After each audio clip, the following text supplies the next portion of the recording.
would have to hear like you'd have to explain it to me like the basis so that Okay. I can understand like what the thought process is that goes into it. Okay. So, guys, we are live, and I have Based Mama here. She is gracing us with her beautiful, beautiful everything. I'm sure her vagina is even pretty. And, Doubt it. Is there such and a thing? I don't know what it is with women and vaginas. Like, I honestly I like the look of a vagina. I know some women hate how vaginas look. Are you one of those women who hate vaginas? It's just the anatomy. I don't really like see how anybody can find it. Well, I guess you could if you didn't have it and it was interesting or um different, I guess, to you. I don't know. That's weird. So, like, you ever hear of a movie called Citizens Kane? Or Citizen Kane? Yeah. Okay. Did you ever watch it? God, I read that in high school. What was the secret word? Rosebud, I saw it. Okay. What was a roadbuzz? What was Rosebud reference to? I always thought it was a sled. It was the sled in the movie, but you know, Citizen Kane was actually based on a real person, right? I did not know that. Yes, Citizen Kane was based on a real New York. Was based on a real person. Like it was literally like a loose adaptation of the life of a real person, and in real life, Rosebud wasn't referenced to a sled. It was referenced to a woman's vagina. Oh God. His favorite thing in the entire world. He called it Rosebud. So pussies look like roses to a lot of guys. Like you have the petals with the labia, and you know it's Oh, like a little rose. guess that I'll take your word for it, man. I don't really like put a lot of thought into it. I You think know, it's my like like aversion to it is just being exposed to the crazy like vagina worship of feminism. It's really freaky, so I think it kind of like creates an aversion in you that you're like, ugh. it's funny that you say that because there's gonna be like a generation of little girls who watch women walking around with vagina hats and doing all this stuff and saying, "Yeah, we kind of want to back away from this, probably." Yeah, it came on the news and my daughter saw it and she was like, "What the hell?" And once they see it, you're just kind of like, "Shit, now I'm here now. Fuck." And she Okay. was like, "What is wrong with these women?" And I'm like, "They're all crazy." She's like, "That's a lot of crazy women." I know, honey. Okay. I thought I thought I thought you were coming on cam. I can. I'm not like very well lit or set up to record or anything. Yeah, let's see how you I got look. my glasses on because I can't wear my contacts when I'm sick. Okay, let's see how you look, Urkel. Urkel. I do kind of look like Urkel. Let's see if it'll pick it up. Yeah, I'm here with my Oh, glasses. here we go. Yeah, you look just fine. I Sure, see, dude. sexy bitch. You know that? I'm what? I just called you a sexy bitch. It's a real compliment. All right. I'll take it. I'm getting older. The looks are fading, so I'll just take whatever I can get now to like hold on to precious memories. That's That's like pretty much it's where I'm headed. it's not so weird you say that because you're only 35, right? Yeah. It's so odd that you say you said you no you stop you really are gorgeous, but it's weird that you say that because like you're 35, you have beautiful tits, you have a nice body. Stop saying stop it. And a lot of women don't look like you at 29. They look busted, busted. Dude, I And have to say that is true, especially the fat pride feminists. I'm like, oh my god, I hope you never lose weight because you're just gonna be covered in wrinkles. It's just gonna be the worst thing ever. They but have it's to funny stay fat that way they look young. to think that some of them look fat and older. It doesn't always work. Mm, But the thing okay, is, I'm trying to get comfortable in this chair. the thing is that you're well aware of though that you're getting older, and even at 35, you know there is such a thing as the wall. A lot of women they don't. It's like, do they not realize the wall is real? Oh fuck yeah, it's real. You can try to put it off as long as you want, but you're going to hit it. And if you don't like recognize that it's real and that you are going to hit it, then you do that weird thing where you just have like way too much plastic surgery and you look really fucking freaky. Like that chick that I don't know who she is, but she was like some kind of New York socialite or some shit. And she had her face stretched like so far, her mouth looked like it could touch her ears. It was freaky as fuck. You're not talking about It Joan really was. Rivers, are you? No, I can't remember who the chick was. I just remember how fucking freaky she looked. And I'm like, why? If your drive to stay young makes you look worse than you would if you just aged naturally, then just age naturally for God's sakes and don't make people look at you like that. I mean, here's the I know it thing. sounds shitty, but like, ugh. What I'm thinking though is, what happens when these women actually? What happens when these women actually, hit the wall and they're in denial? Because a lot of these, I'm 30, I'm 33, going to be 34 this year, and which means that I'm one of the older millennials, but the oldest millennials are 35 right now, Yeah. 35 or 36. So you guys, and what happens to this group of women who are busted and they don't realize that they're busted and they still think men want them? They're delusional. They live in this like idea that their fertility and their desirability is going to be a forever thing. Women and men sort of have the opposite thing going on as far as sexuality and appeal. Women are going to be most sexually appealing to mates, in their prime fitness and youth. And men will become more appealing to mates as they get older. And men don't really have that. They don't have so much of a biological clock that ticks away. Like for women, you have a limited amount of time for which you can have kids. And let's face it, our sexual drive is primarily for reproduction. So if you have this limited amount of time, and once you're done, you're done, and men don't have that, then especially in a society where you don't have as much death as you would, like let's say, hunter gatherer society, um, Yeah. men kind of have the upper hand on that because chicks are going to run out real quick. That's just the way it is. It's weird because I don't know, like I'm sitting here talking to you right now, and it's so hard to have even this conversation with people in MGTOW because a lot of MGTOWs think that women will just keep having it good forever, and they don't seem to Oh realize no.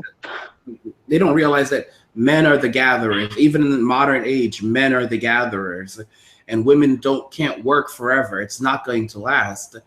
I think that it's not. I think feminism, like a lot of our generation, we were born into 1984, as they say. We were born into it. So a lot of people Yeah. don't know a time before, women liberation was running wild, telling women that they're equal to men. They can work as long as men. Can work as hard as men. And You as can Women cannot work as hard as men unless you're some gigantic woman who's built like a fucking truck. You cannot work like a man. Your body just can't withstand that kind of abuse. It can't. well, it's It just that can't. is that, and I think there's also a mental aspect to it. For example, with being a man, I'll do things kind of almost to a point of insanity when I get into a project. A part of like a career for a man is like a part of his life, but a woman, women like having time off. You know what I'm saying? Just to Yeah. do. Well, like in my position, I'm having kids. Um, so I did a lot of research on child development. We Hmm. know how early is too early to send them to school and things like that. So because I don't want to fuck my kids up, by giving them separation anxiety and making them feel insecure and basically turning them into snowflakes because I hate those people and I don't want my children to become those people. I really don't. That would be like the worst thing ever. It would just be miserable to live with them. But I don't. I want them to feel secure when they're young, so that they'll be willing to push themselves to achieve things and not shy away from personal advancement because nobody else is doing it. I want them to pursue the things that make them happy, and not and to be good at what they do. But if you separate kids too early, you're gonna fuck them up. So I don't want to do that. So we had a conversation. Um, it's we decide what we're gonna do. I'm still keeping up. Excuse me. I'm still keeping up my qualifications, and I will go back to work. But um, we talked about it, worked out the financials of it, and basically, if I'm here with the kids and they're not in daycare, then he can work overtime. And then if I had gone to work, I would have lost money just paying for childcare because it's so freaking expensive now. Okay. That's government interference in childcare made it go through the damn roof. By the way, Um, let's just bring up, let's just clear the air because there's this guy named Captain Nemo. I have to bring him up. I know because you guys are having this like you guys are having like this hard sex relationship right now over YouTube. So like he's basically said some things about you. Just give us some reference on your relationship with this guy. I don't really know why he doesn't like me. It was I said he was I used to fuck be you, but go I used to ahead. be I used to be a Muslim, and I married a Muslim guy. I was Muslim before I married him. I married a Muslim guy. We had a kid, and it's sort of like all the seriousness of being an adult hit me, and I was like, "Holy shit! I made a huge fucking mistake. This was just bad." Um, and so I divorced him, but well, actually, we split because he wanted to get a second wife, Wow. and I was like, "What the fuck, dude?" So that didn't work out, and he because he got his green card while we were married, and he knew that system front to back. I'll You tell you got what. him his green card? Well, yeah, because he was an immigrant. So he he used his status to bring more people over and stuff like that. But I guess he takes issue with that. But it was just really funny. But it's fine. I like people that argue with me, and I like people that are antagonistic towards me because you can't. It's sort of like a big reason why I hate people that are like really authoritarian left. They like enclose themselves in this bubble of echo, and they don't want to hear anything else. And if you are if you're opposed to hearing people critique you, criticize you, and even hate you sometimes, you're going to end up like them. And you're not going to be able to handle new ideas. You're not going to be able to comprehend new information if all you do is make sure that you never hear anything. So I actually like Captain Nemo, which would probably piss him off. But I like him because he's antagonistic, because he'll just poke and he'll give me shit and he fucks with me and he doesn't care. Like a lot of chicks can't handle that on YouTube, I noticed, because they block you really fast, by the way. But I like it. It keeps me on my toes, keeps my brain functioning and working, and I like it. I like it anyway. I can You know, take it, I think, because I grew up with my brother and he would give me the worst shit. So it's funny. I notice a pattern. Like, for example, us older millennials. I think we, even though we've gone through shit, we still pick up a bit of the Generation Xer, a little bit of that sometimes. So maybe we're not as much snowflakes as the snowflakes who are like 22 right now, and the literal snowflakes. yeah, that's true. I think what's funny is the generation coming up after them, they are, oh my God, they are the shittiest assholes ever, and they're awesome. Because you can tell them something and you can say it in a very authoritarian manner, and they don't believe a fucking word you say until they fact check your ass 4 times. So it's pretty funny. They don't trust anything around them, which makes which makes sense. They like were born into a generation where everyone is so full of shit. Yeah, they get kind of tired of it.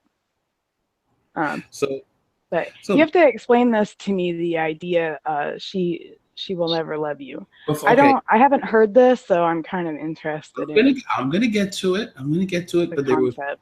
but first we're gonna discuss your tits. We're gonna discuss your beautiful tits. So how the hell did this come about? Because I said that you were the one who Oh put them out there. yeah. You said that it was not entirely on you. So what happened? No, I film on my tablet because that's the only like device I know how to work. Um, so I had to like set it up on something to make it work, and I didn't. realize, or I didn't really care, I wasn't thinking about it, but it kind of tipped down, so it went down my shirt. And I made like, this is one of my first videos, and it was just like a quick video on something. I don't remember what it was about, but this, vegan atheist feminist came at me, and she's like, "How dare you use your body to promote hate?" Because all I was actually talking about, I think, in that one was probably like a catch-22 within the Islamic system. Is that you're kind of stuck in it, and it's a self-perpetuating cycle that it makes it really hard to break. And that's true for men and women. It's not, it's not magically easier because penis or whatever, like a lot of people think it is. Like, yeah, it violates a lot of human rights for women, but it does it for men too, which seem to pass a lot of people by, actually. But I think I was talking about that, and because she didn't seem to have like an argument against what I was saying, she just started like railing against me for oh, my baby's crying. Hang on, let me go check on him real quick. I'll keep talking, I just don't want to make you dizzy walking through the house. But she started freaking out about my boobs, and I was like, why do you care? Thank you. And she's like, you shouldn't use your body to promote hate. And I was like, what the hell is she talking about? And she's like, stop wagging your tits at people. I'm like, what? So I went back and watched the video, because I don't watch my videos after I post them. Here you go, buddy. May you what? Sorry. Birthday cupcake for my birthday. When it is your birthday, I will absolutely make you birthday cupcakes. Yay! Do you want to see your movie? Sorry. It will be. He's very excited to turn 4. That's when he gets to go to they have like little science camps. So he's very looking forward to that, because that will be this summer. So. Oh wow. Yeah, so she freaked out on me, and that just made me laugh. And then she started coming back like every video after, bitching about it. So I just started showing more and more just to trigger the shit out of her, and it was really fucking funny because she kept going for it. I'm like, stop feeding trolls, dumbass. Like, learn your lesson, but whatever. All right. Let me get settled. Okay. So I can't see anything. Stupid thing. Where am I at on this? Sorry, it's being weird right now. It's fine. It's like all zoomed in. Anyway. No, you're actually fine initially. Was I? Dang it. I'm not great with technology, I have to admit. How's that? It's off. Oh, now you're back. You're good. You're good. You're good. Can you see me? Because I can't see. I just see my shoulder. So I can see just fine. You're fine. Perfect. Tits look great. Anyway, so yeah, it triggered the shit out of her. Seems to trigger the shit out of Muslims. So I mean, it works to my benefit to troll people without actually trolling them. So I like it. Okay. So she was just jealous, right? Probably. I wouldn't doubt it. I mean, a vegan feminist is probably a very flat-chested woman. I'm just saying. Well, that, and she's hungry. So she's grumpy because she's hungry. I was a vegan I was a vegan last year, actually, for a lot of months. I was a vegan. And man, how did you handle that? I could never be a vegan, man. You know what? I don't know what the hell I was thinking. I became a vegan, and let's talk about the effects of becoming a vegan. I became a vegan. My kidneys started to shut down. Oh, Jesus. My kidneys were going. My liver started going. I'm so serious. Like, this had never happened in my entire life. I started having kidney issues. I started having liver issues. I started, like, all this bad stuff just started to happen. All this shit. I mean, my blood pressure was through the roof. It was just ridiculous. And then I got off the vegan lifestyle, and I just started eating meat again, and I was just eating anything. I just said, fuck it. I just gave up, and I just started eating whatever I wanted to. Just went back to eating meat. And because I did it for almost 6 months. And then I go back to the doctor later in the year, and she's like, everything's perfect now. And I'm like, what? How can everything be perfect now? And she's like, you did something different. I was like, yeah, I was a vegan, and now I'm a meat eater again. She goes, yeah, that lifestyle doesn't suit you. Yeah, apparently, I don't think it suits anybody. I would think that it would make you, I think it would have terrible effects on your brain function just because you're not getting those essential amino acids to assist with brain function. I just think it would actually probably make you a little bit retarded just Aha. because you couldn't no, I mean you wouldn't be able to grow new synapses. You'd have, if you could, you'd have very poor functioning synapses. It would actually like start to mess with your brain function. That's crazy. I mean, there are some people who do it and they swear by it, but for me, it wasn't. There was like, I forget what was my breaking point, but there was a breaking point for me, and I don't know. Like, I just, to be honest, it's like I think I was kind of in a fog the entire time. I don't remember a lot of it either. Oh yeah, I bet it would interrupt your memory. Dang. Yeah, I don't do vegan. I know people who do it and they supplement and make sure that other things are covered and they say that they feel better, but When I I was don't know. in, It ain't for me, man. I like steak, so when I was, yeah, I was about to say I can tell you're, but let me stop. Know, you're bodacious. Uh, when I was in college, there was this girl, and she was a vegan, and she had to have been around my age, 18, 19, and her hair was falling out.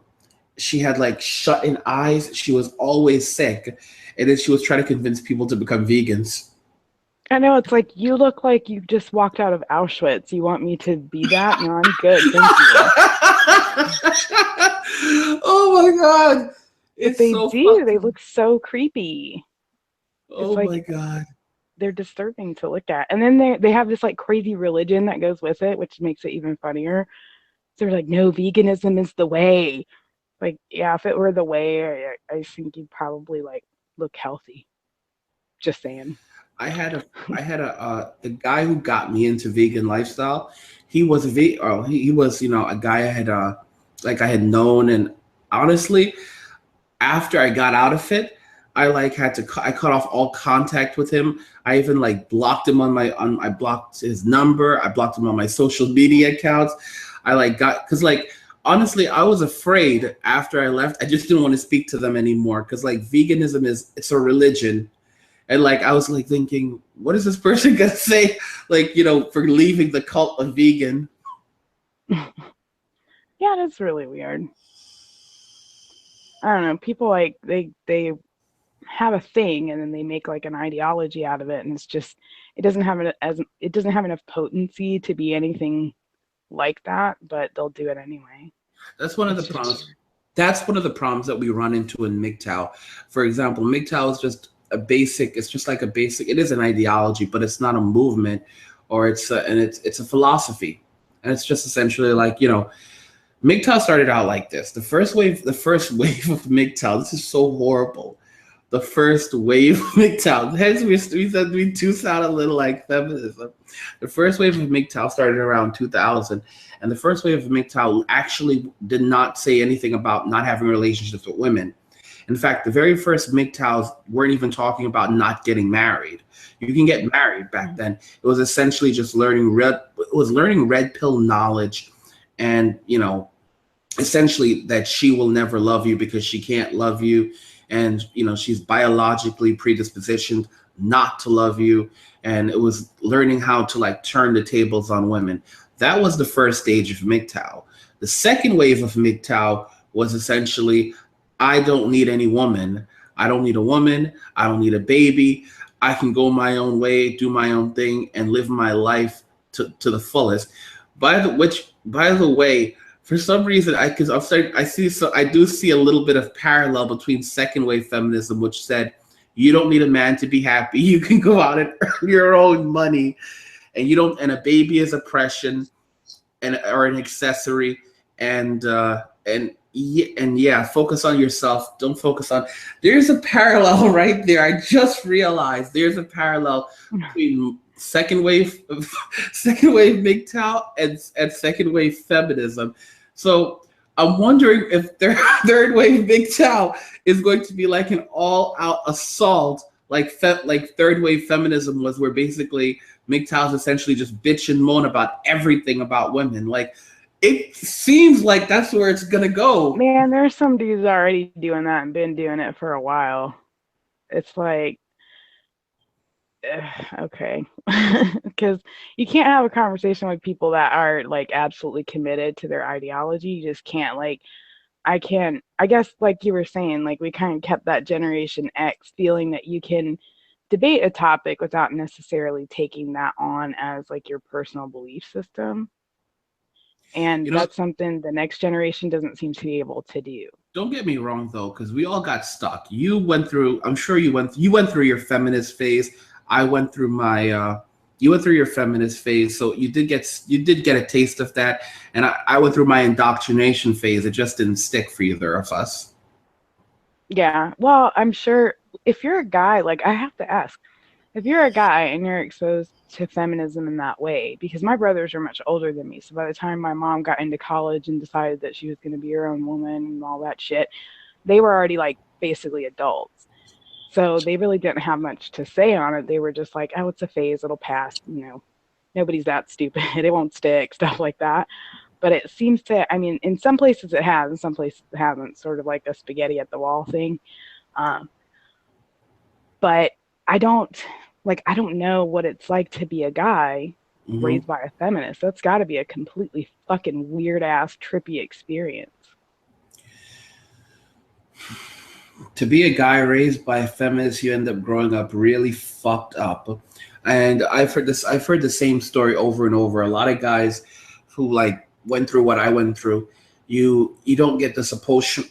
You talked about something interesting earlier, how you are with your kids, and you make sure that you don't want to leave them alone too soon, because you want to make sure they feel safe enough with you so that they can go out and take on the world. Yeah. It was the absolute opposite with my mother. I mean, it was completely opposite. So, and then growing up with all the rhetoric of men are trash and blah blah, and female power and female, all of that crap.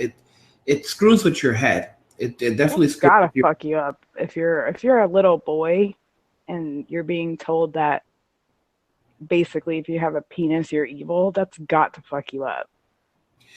The thing is, though, like I said, I guess it's the generation X that kind of tilted me a little bit, kind of because like we still grew up with like certain shows that like to certain television shows like Married with Children, where Al would basically say, "You're Your all good," man. I'm sorry. I liked that show a lot when I was younger.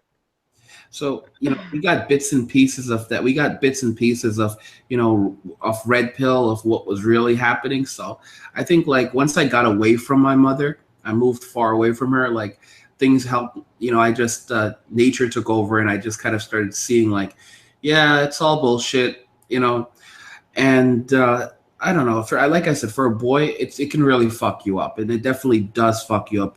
I remember one guy who was raised by a very feminist mother.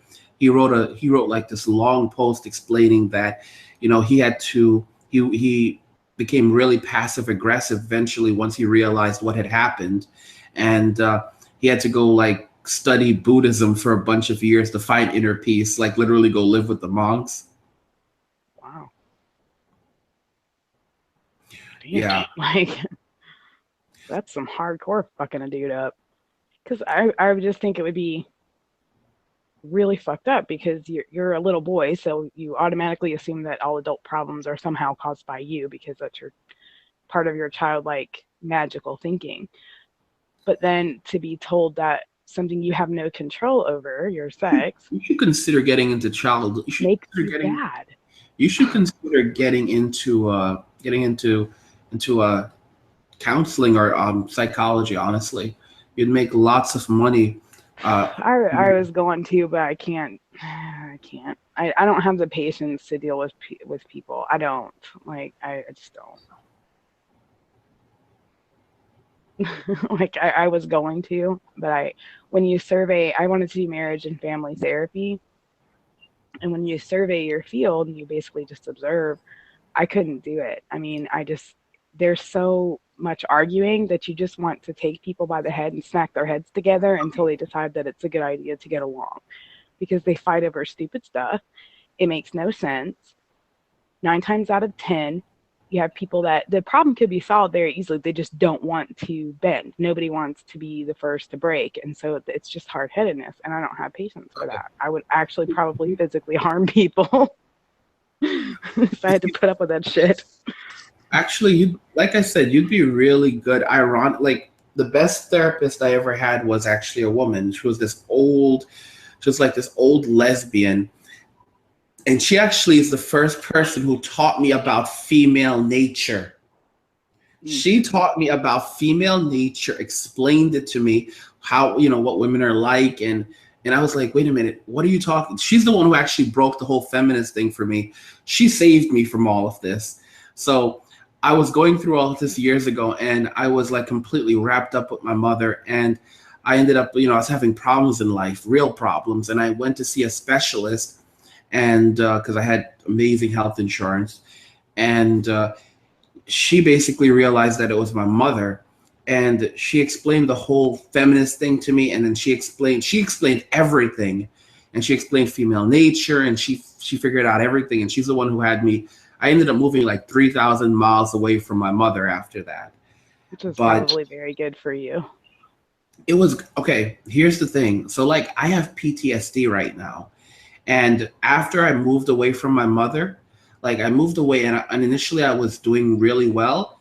And then I just started having flashbacks and all kinds of shit to my childhood. And that stuff, that stayed with me it still stays with me. And that is the result of living under that, because like you don't know what's happening as a kid. And then when you get older, you start to, it's like, again, it's hard.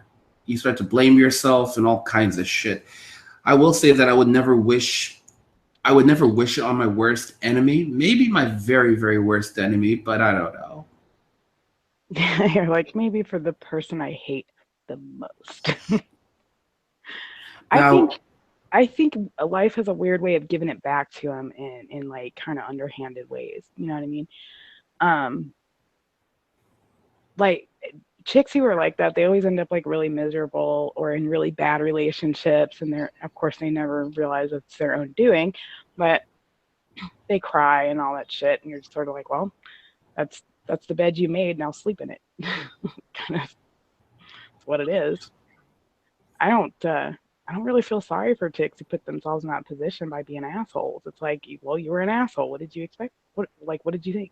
What did you think was going to happen to you? So let's jump into the topic a little bit. So she will never love you, because we're talking about chicks now. You know, the idea behind she will never love you is this. Men look at women for, you know, here I am and my viewers are staring at your tits. And we're not saying that we can't like you, but initially the thing that we see are your boobs. Can you acknowledge that? I don't know. If that's what you see, then that's what you see, I guess. Well, what I'm saying is this: men are initially sexual. They look for a woman for sexual value, and women look for men for resources. Yeah, primarily men look for women to further to pass on their genetic material, and women in doing that, passing on genetic material, look for men who can provide resources to stabilize or give security to the offspring. Yeah. Okay, so that's why we say that she'll never love you. She'll love what you can do for you. She'll love what you have. She'll love what you can do for her. She'll love what you have, but she'll never love you for who you are. While men, you know, they may initially like a woman for her body, but over time they'll get to like her for who she is. That's something that's not possible with a woman. She will never love you because biologically she can never love you. And you can see that where a woman can love her children, although she doesn't really love her children, we also say she doesn't really love her children. She loves the fact that she can use them to extract wealth from men. Yeah, we kind of fucked up with MGTOW.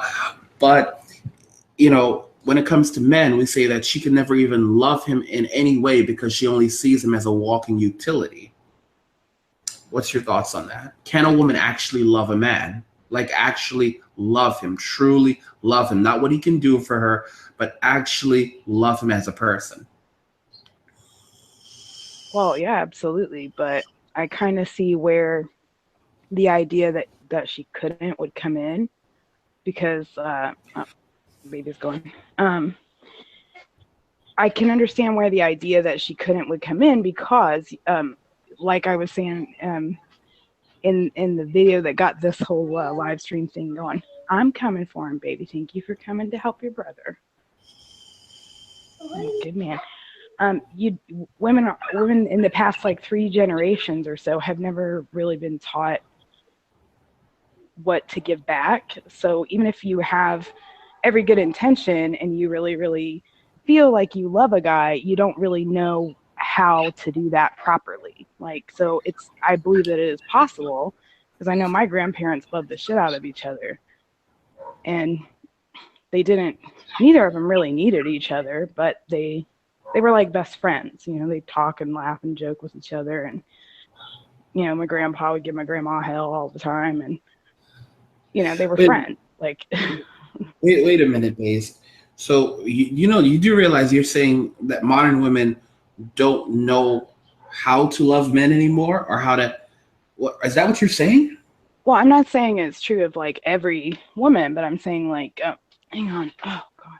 In society, we don't get taught that. Like if you look at Cosmo, it's like, it's all sex. Like that's the only way that women are taught socially how to interact with men or how to show men how they feel is give him sex, wake him up with a blowjob, shit like that.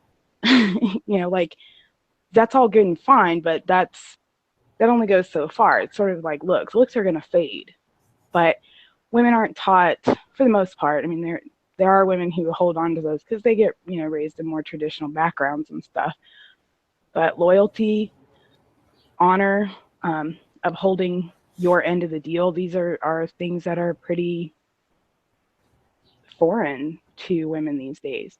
You have to relearn that. Like a lot of stuff I did, I would go back to like the Mrs. Beaton's books of the fucking 1840s and 50s and shit to try to find out like what is my job? What am I supposed to be doing? So you have to push it all the way back to way before even first wave suffragette feminism and cow. go back sorry. So even in your case, can you hear me?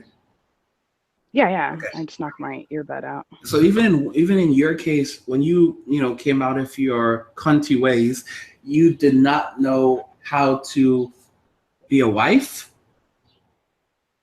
Yeah, because you don't really get taught that. Like nobody goes, okay, here are the duties of a wife.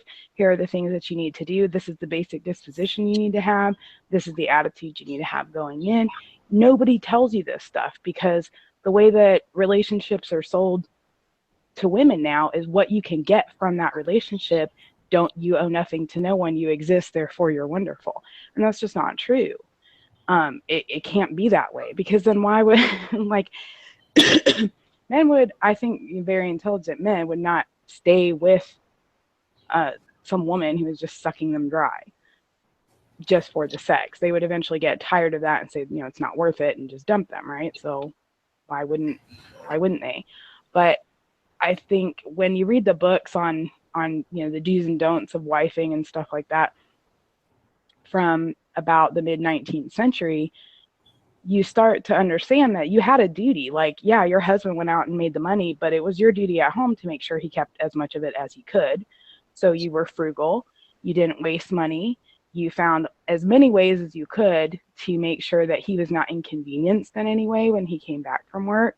And you went out of your way to, at least if you couldn't give back what he gave, at least show him that you appreciated it. And that's something that, man, chicks, it's really sad. If you look at women's publications back then, it was all about home and family. And it was all about like, yeah, you can have other pursuits, but this is your main duty to not just yourself, but your children, your family, your society. you understood what you gave.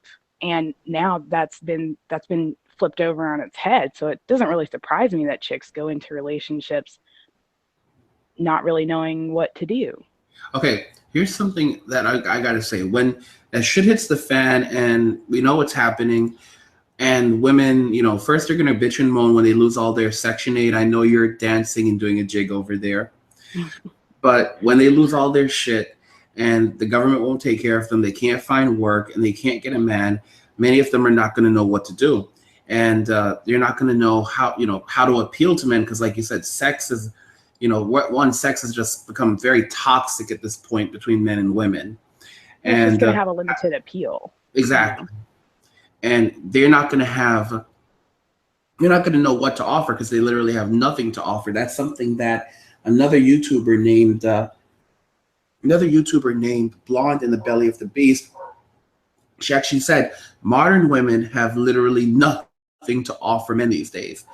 And I'm thinking to myself, like, it's even like Christina Hofsummers. You've heard of her, right? Yeah. Even Christina Hofsummers, when she talks, even she doesn't seem to know what it means to be a classical woman and to have these traits. In other words, at best she talks about equality, but then goes on to say what we have now is an equality, it's supremacy, but she doesn't seem to even know herself, what it meant to support a man, what it meant to do these things. And I'm thinking to myself, like, there's maybe a handful of women like you. Honestly, I've never ever met a woman. I never met a woman like you, actually, to be honest. Dude, I think I'm the way I am because I grew up with my brother. Like, I realized that gave me a really, really different view. Because my parents were always fighting. They were always at each other's throats and shit. And I just hung out with my brother. Like, he was my dad, my brother, and my best friend. So it's hard for me. Like, it's harder for me to understand the female thinking than it is for me to understand the male way of thinking. I think that women have a really hard time articulating specifics when it comes to a relationship because they are connected linear thinkers, whereas men can divide information. It's still connected, but they can divide it into different subject groups without losing the connectivity. And women have a harder time doing that just because of brain function. Let me ask you this: have you ever weirdest question in the world? Have you ever had your testosterone levels checked? Yeah, I did. After I think I was about 20. When did I have Georgie? It's 26, and they were high. I knew it. So I definitely had a deficient or an overproduction in high school because I didn't date. I wasn't like interested in relationships and stuff. It just like wasn't. All the girls were, but I just wasn't. I couldn't. Okay. I found them to be vapid and annoying. Women like you, women that I've dealt with this something similar where I interviewed a woman who was a lesbian, and basically she had more logical thinking, more rational thinking, and it's like you're like the third woman I've run into like this, like that has more logical thinking, and then you also have a higher testosterone level. Like it's a pattern. It's definitely a pattern. Well, yeah, because that hormone imbalance is going to affect the way that you develop your prefrontal cortex and your synapses. The way you think will literally be affected by that, and that's just normal. It's part of your physical makeup. It's so I don't know. So maybe I don't know. That it's very interesting. Like it shows like the effect that the male hormone has on the female brain. Like it definitely does create more logic, rationality, more reason. You're definitely a chick still, but well, I think you just don't get so like emotionally connected to stuff. As weird as that sounds, I think actually that women were probably a lot more like this because we have a soy fat issue in our diet. Like soybean oil is soy fat, and it's a synthetic estrogen.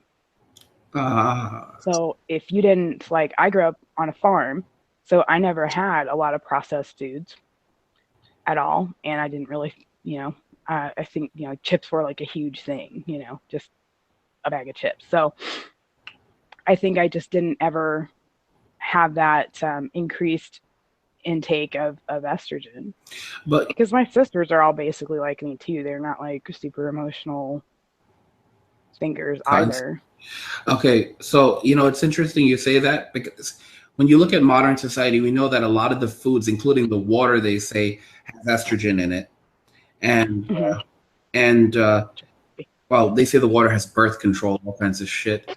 But when we look at these factors, you think about how much estrogen women today are very different. They look different and they behave different than women in the past, and a lot of that definitely, undoubtedly, probably comes from the things that we consume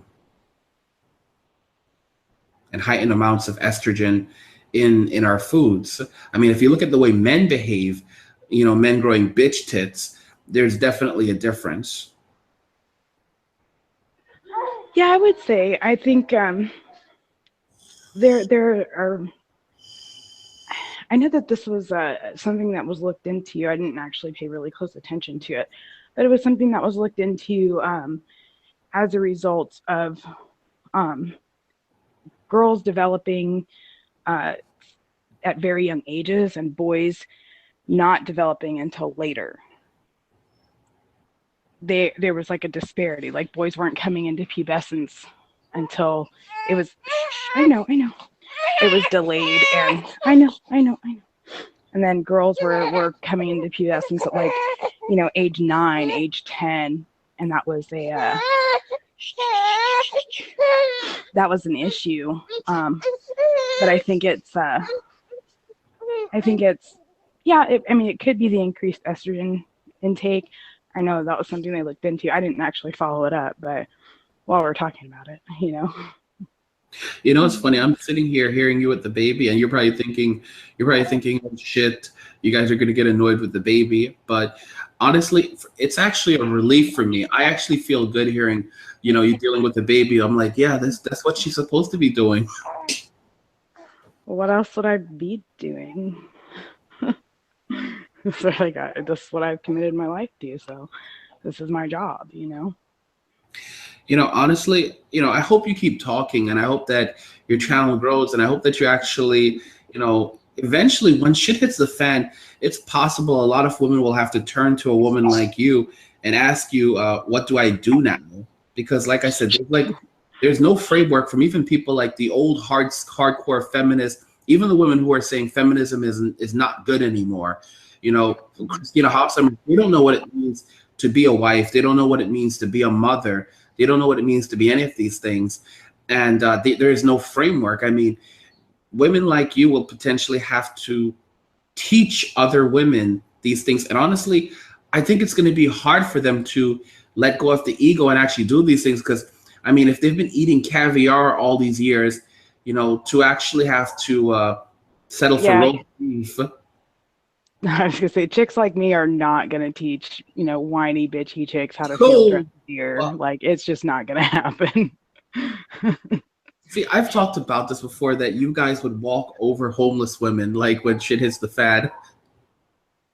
Well, to my mind, like if that's the way that you set up your life, where you're going to rebel against nature to that degree, you kind of have it coming.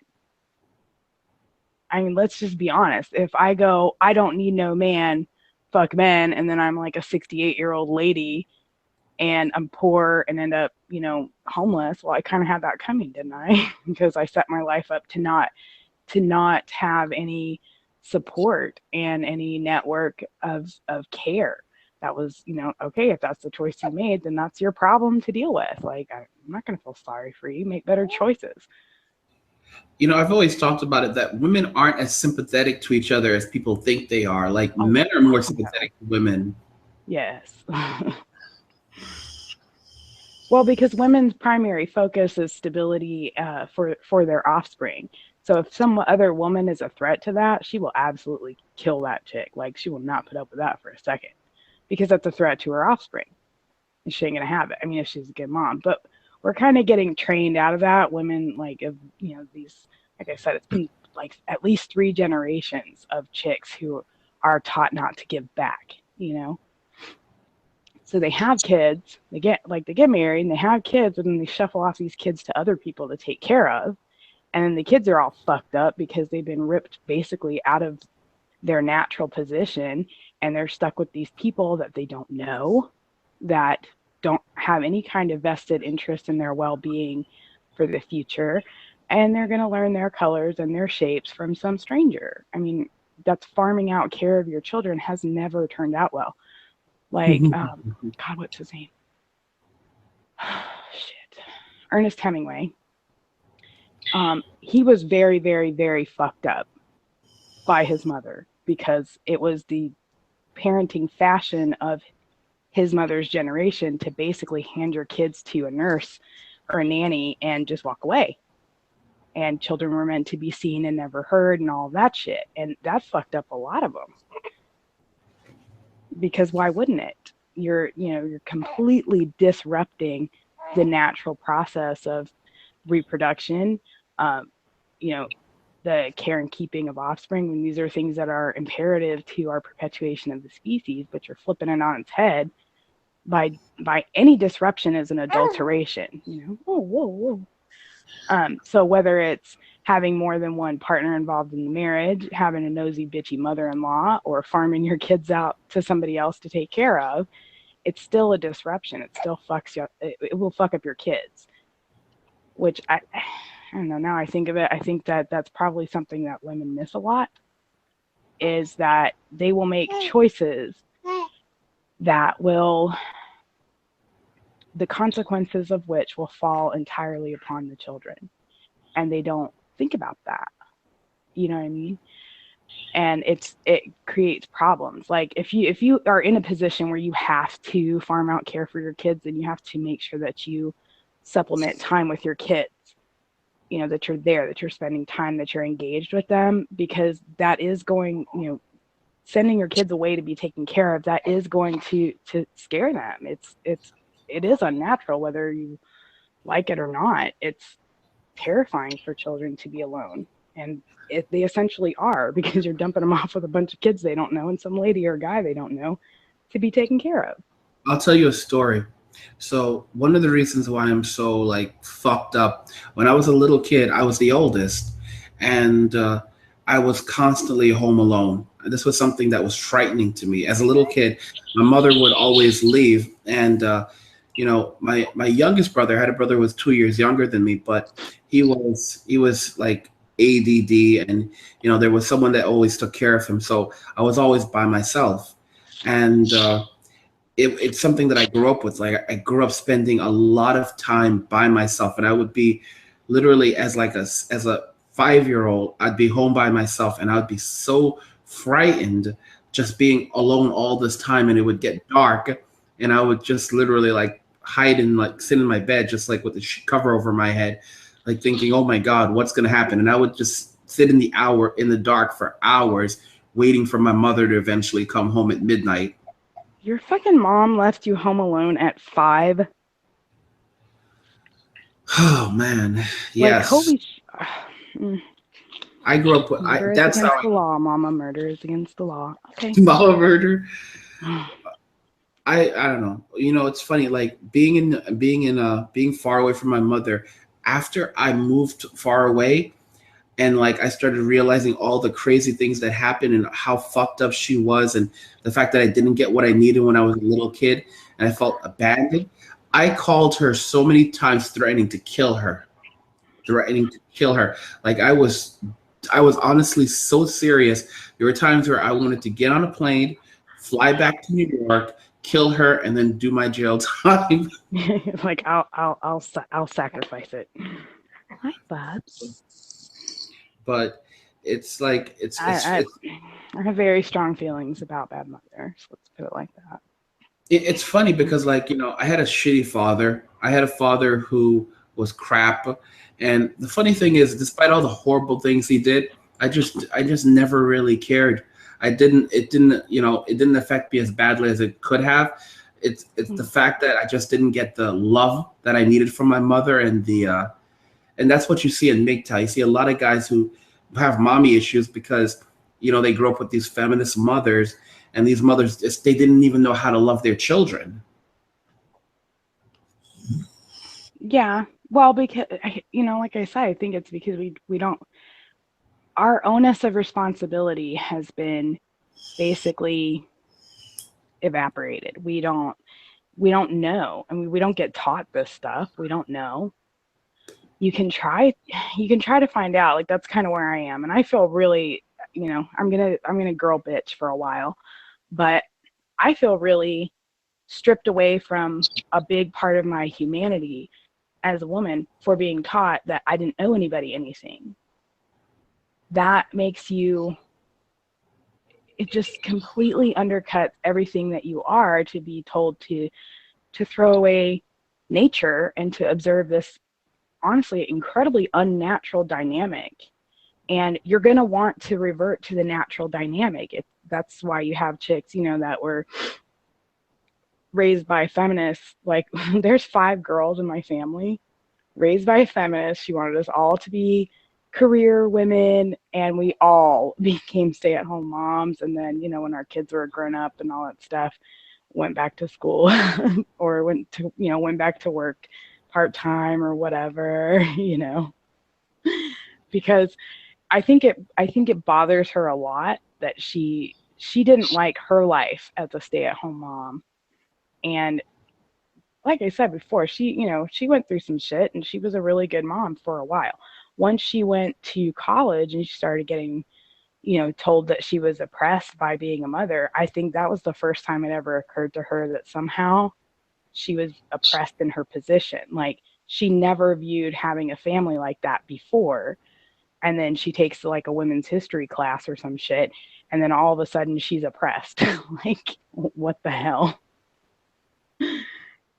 I don't know if I could be, I don't know if somebody could just tell me you're oppressed and I would go, okay. Like, get fucked. If you have to tell me about it, I'm probably not oppressed. I think I would notice that, There's like, for example, there's a woman in the comments named Jen Teal, and she's saying that what happened to her, what happened to me happened to her husband. He has a very similar story. My husband went through the same damn thing. He was abused growing up. Moving away was the best thing he ever did. It's funny. I mean, I know you. I've gotten to talk to you. I've gotten to know like how relaxed you are. But it's funny because there's a lot of guys who they have zero trust when it comes to women. They have like no trust whatsoever.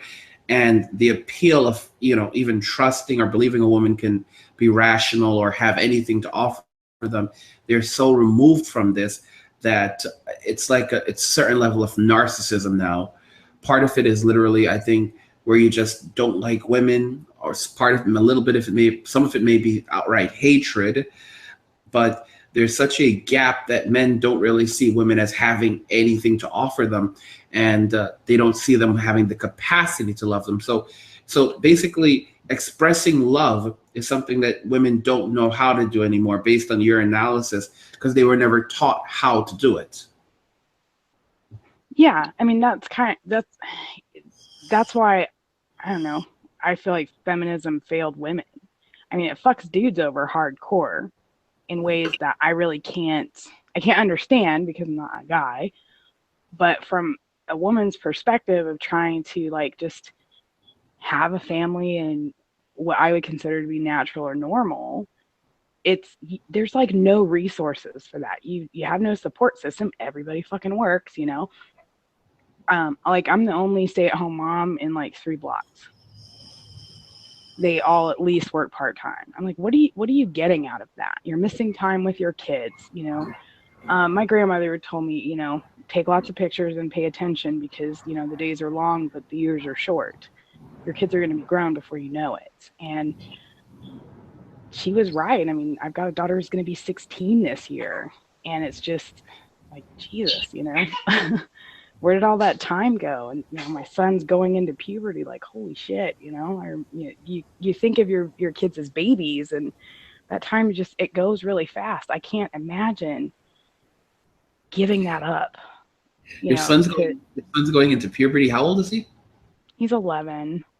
Okay. Um, it's just, you know, like he's starting to like feel like his muscles are starting to fill out and he's getting taller and, you know, getting awkward pimples and stuff. You know what I mean? I'm curious. So, like, what happens to the day that you walk in and he's like jerking off? I would just back out and say I'm sorry. I'm sure that would kill it, but like it's not my business, to be honest. Like if you know, I kind of I'm pretty open about when my kids have questions. You know, I just answer honestly and to their level of ability to understand. You know what I mean? Because I don't want to set up I don't want to set up a dynamic where the kids aren't talking to us. And I understand that, you know, as he gets older, he's going to want my opinion on things a lot less, and that's fine. He's got, you know, his father is a very good man and he's, you know, ready for that. So, you know, this was something that we talked about. He asked me like, you know, when I get older, what if I want to go live with my dad? And I'm like, hey, I can't teach you how to be a man, dude. So if that's what you need to do, then that's what you need to do. He's like, you're going to be okay with it? Yeah, I'm going to be okay with it. I didn't marry your dad because I didn't like him. Like, there are things that I loved about him and still love about him. And I think that, I don't know, he and I work really hard to make sure that we, you know, are on top of things when it comes to raising the kids and that we're on the same page with that. And, you know, if he has a question about what, you know, what it's like to be a dude, then he can go talk to his dad and I'm fine with it. Like it doesn't bother me. Okay, so let me ask you. So, I know you have 6 kids, right? Yeah. Okay. Is it 6 kids with 3 different guys or 6 kids with 4 different guys? That makes me sound like such a whore. Much looking back, yeah. This is why my life is a cautionary tale to my children. You did answer the question. Yeah. I have 6 kids, 3 guys. I don't want to get married anymore. I think we're probably going to end up that way anyway, but I'm not super into doing it. I kind of take I guess a different view on things. Why can't you just tell the bastard no? Why can't you put down? I mean, if you really if you say you love him, why can't He you? really wants to get married. He like really, really wants to. Like it's like he's like it'll make so many things easier. All like rights, regulations, whatever shit they talk about, like the benefits of getting married. And I'm like, no, man, because when me and my ex split up, you can't be fair. Like you can't. The state is fucking rigged. You cannot be fair. So we live in a state that has no common law marriage.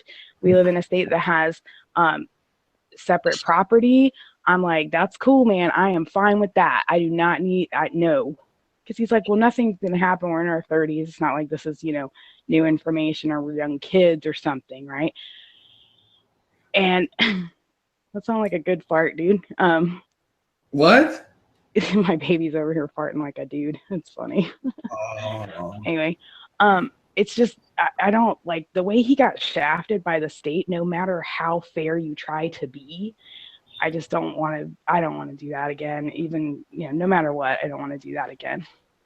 All right, I have to help with the potty, so you'll have to riff for a minute. All right.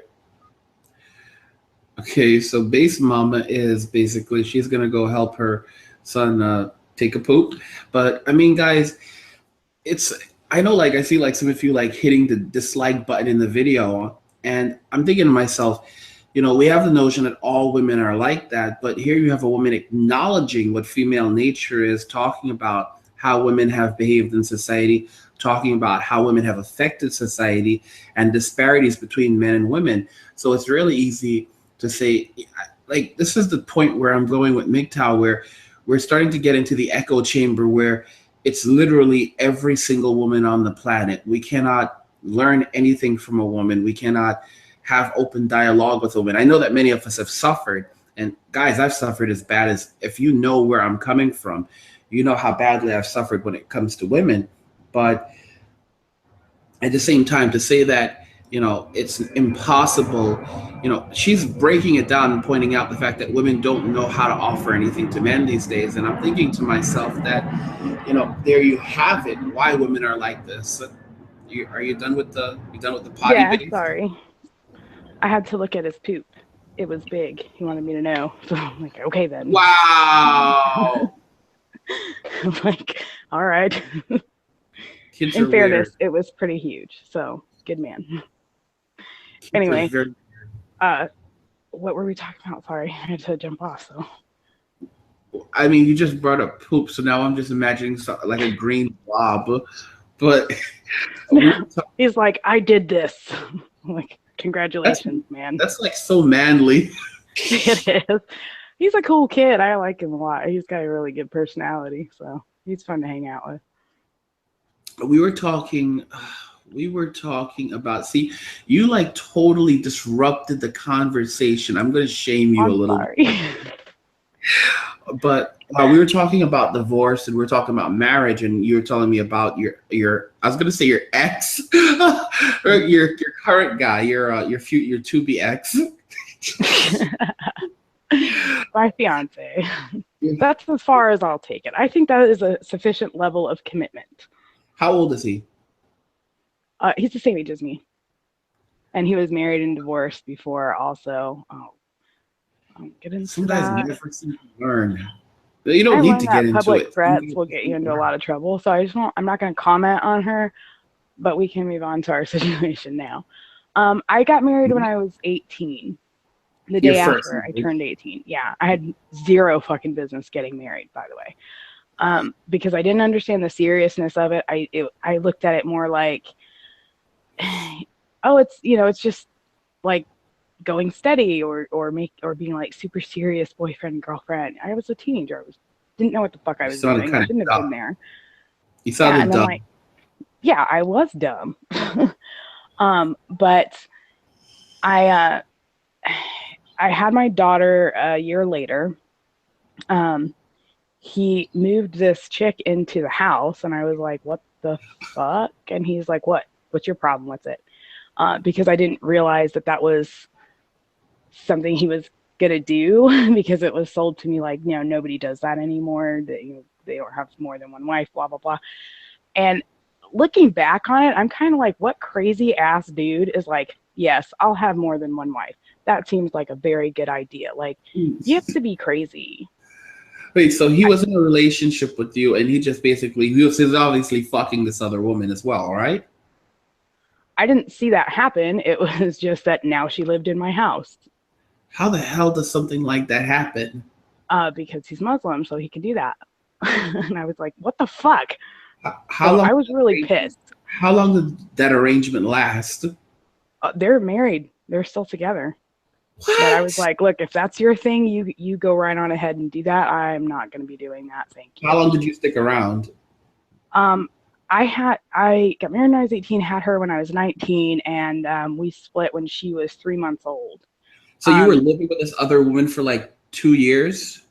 No. He moved her in after I had my daughter.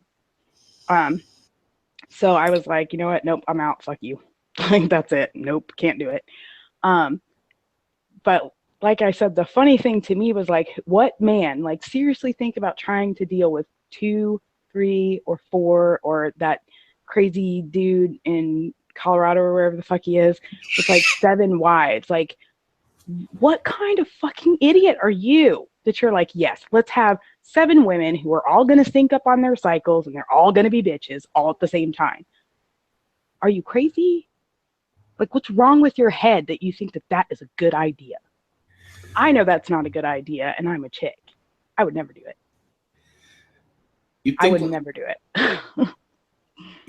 Like I said, you think a little bit like a dude, though. So it's one of those things, because we talk about in MGTOW that. Sorry, I was watching the chat. Yeah, you can see how much they love you. Dude, By the way, Cal Phoenix is fucking awesome. He's good cancer. Very good cancer. very good cancer. Come back on cam. Hurry up. Okay, I had to take my jacket off. It's hot as fuck in here. It's Arizona, man. It's like in the we live in the desert, right? So in the morning it's cold as fuck, and then by like noon it's just horribly hot. Um, Okay. but anyway, All right. So, I mean, yeah. So you, what were you? What the hell? You broke my thought again. I'm sorry. What was I You can just saying? tell me to shut up. It's fine. I don't like get pussy hurt about it or anything. Okay, so we were talking about like let's go back to your husband. So, you left the first guy, and then this is really a good story because this is Yeah. where people would say, "Well, she can never love you." The first time you left him, I get that. We kind of all get that. He was he was Muslim. He brought in a woman. He basically said, "Okay, we're gonna do the whole polygamy thing right now," and you weren't Yeah, it was down for like that. surprise. Like, what the Okay, fuck? so if there's any reason why a woman would leave, like, have a reason to leave, that there are rare situations that's a situation where a woman should like say, yeah, I'm not going to hang around for this weirdo relationship. But your second relationship, I mean, let's talk on that one.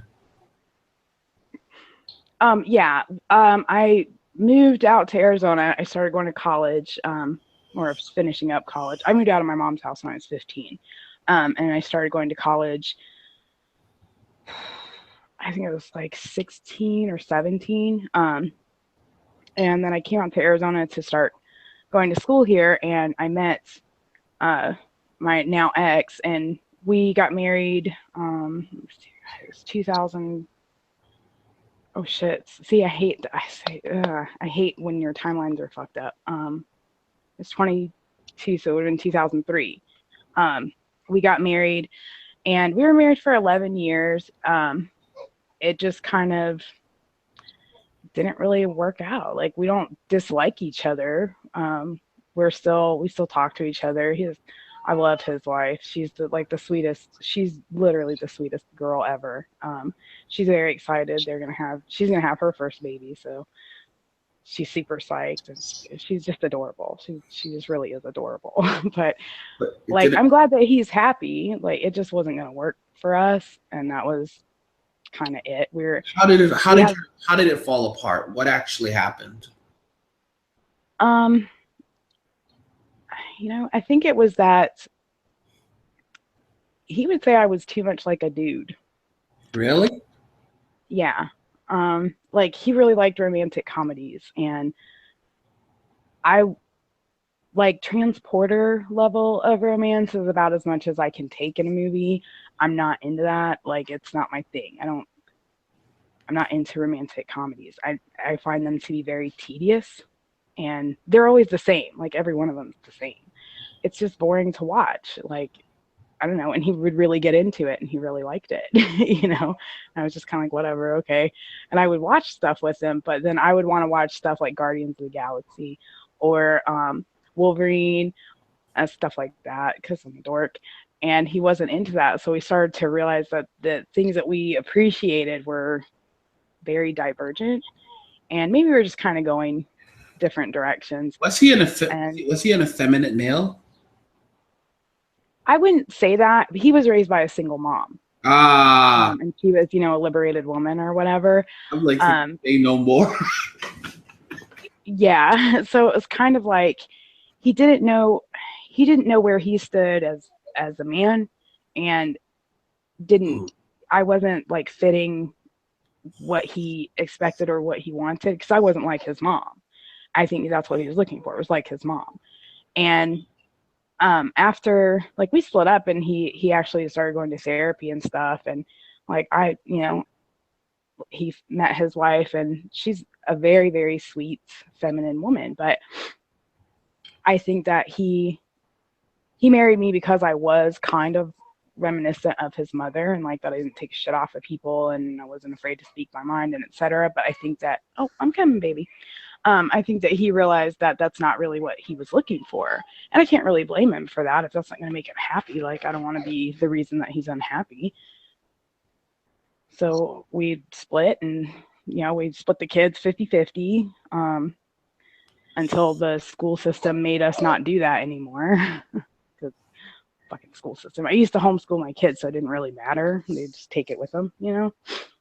But once I got diagnosed with trigeminal neuralgia, I couldn't homeschool them anymore, and that was kind of my domain when we were married. Is I schooled the kids.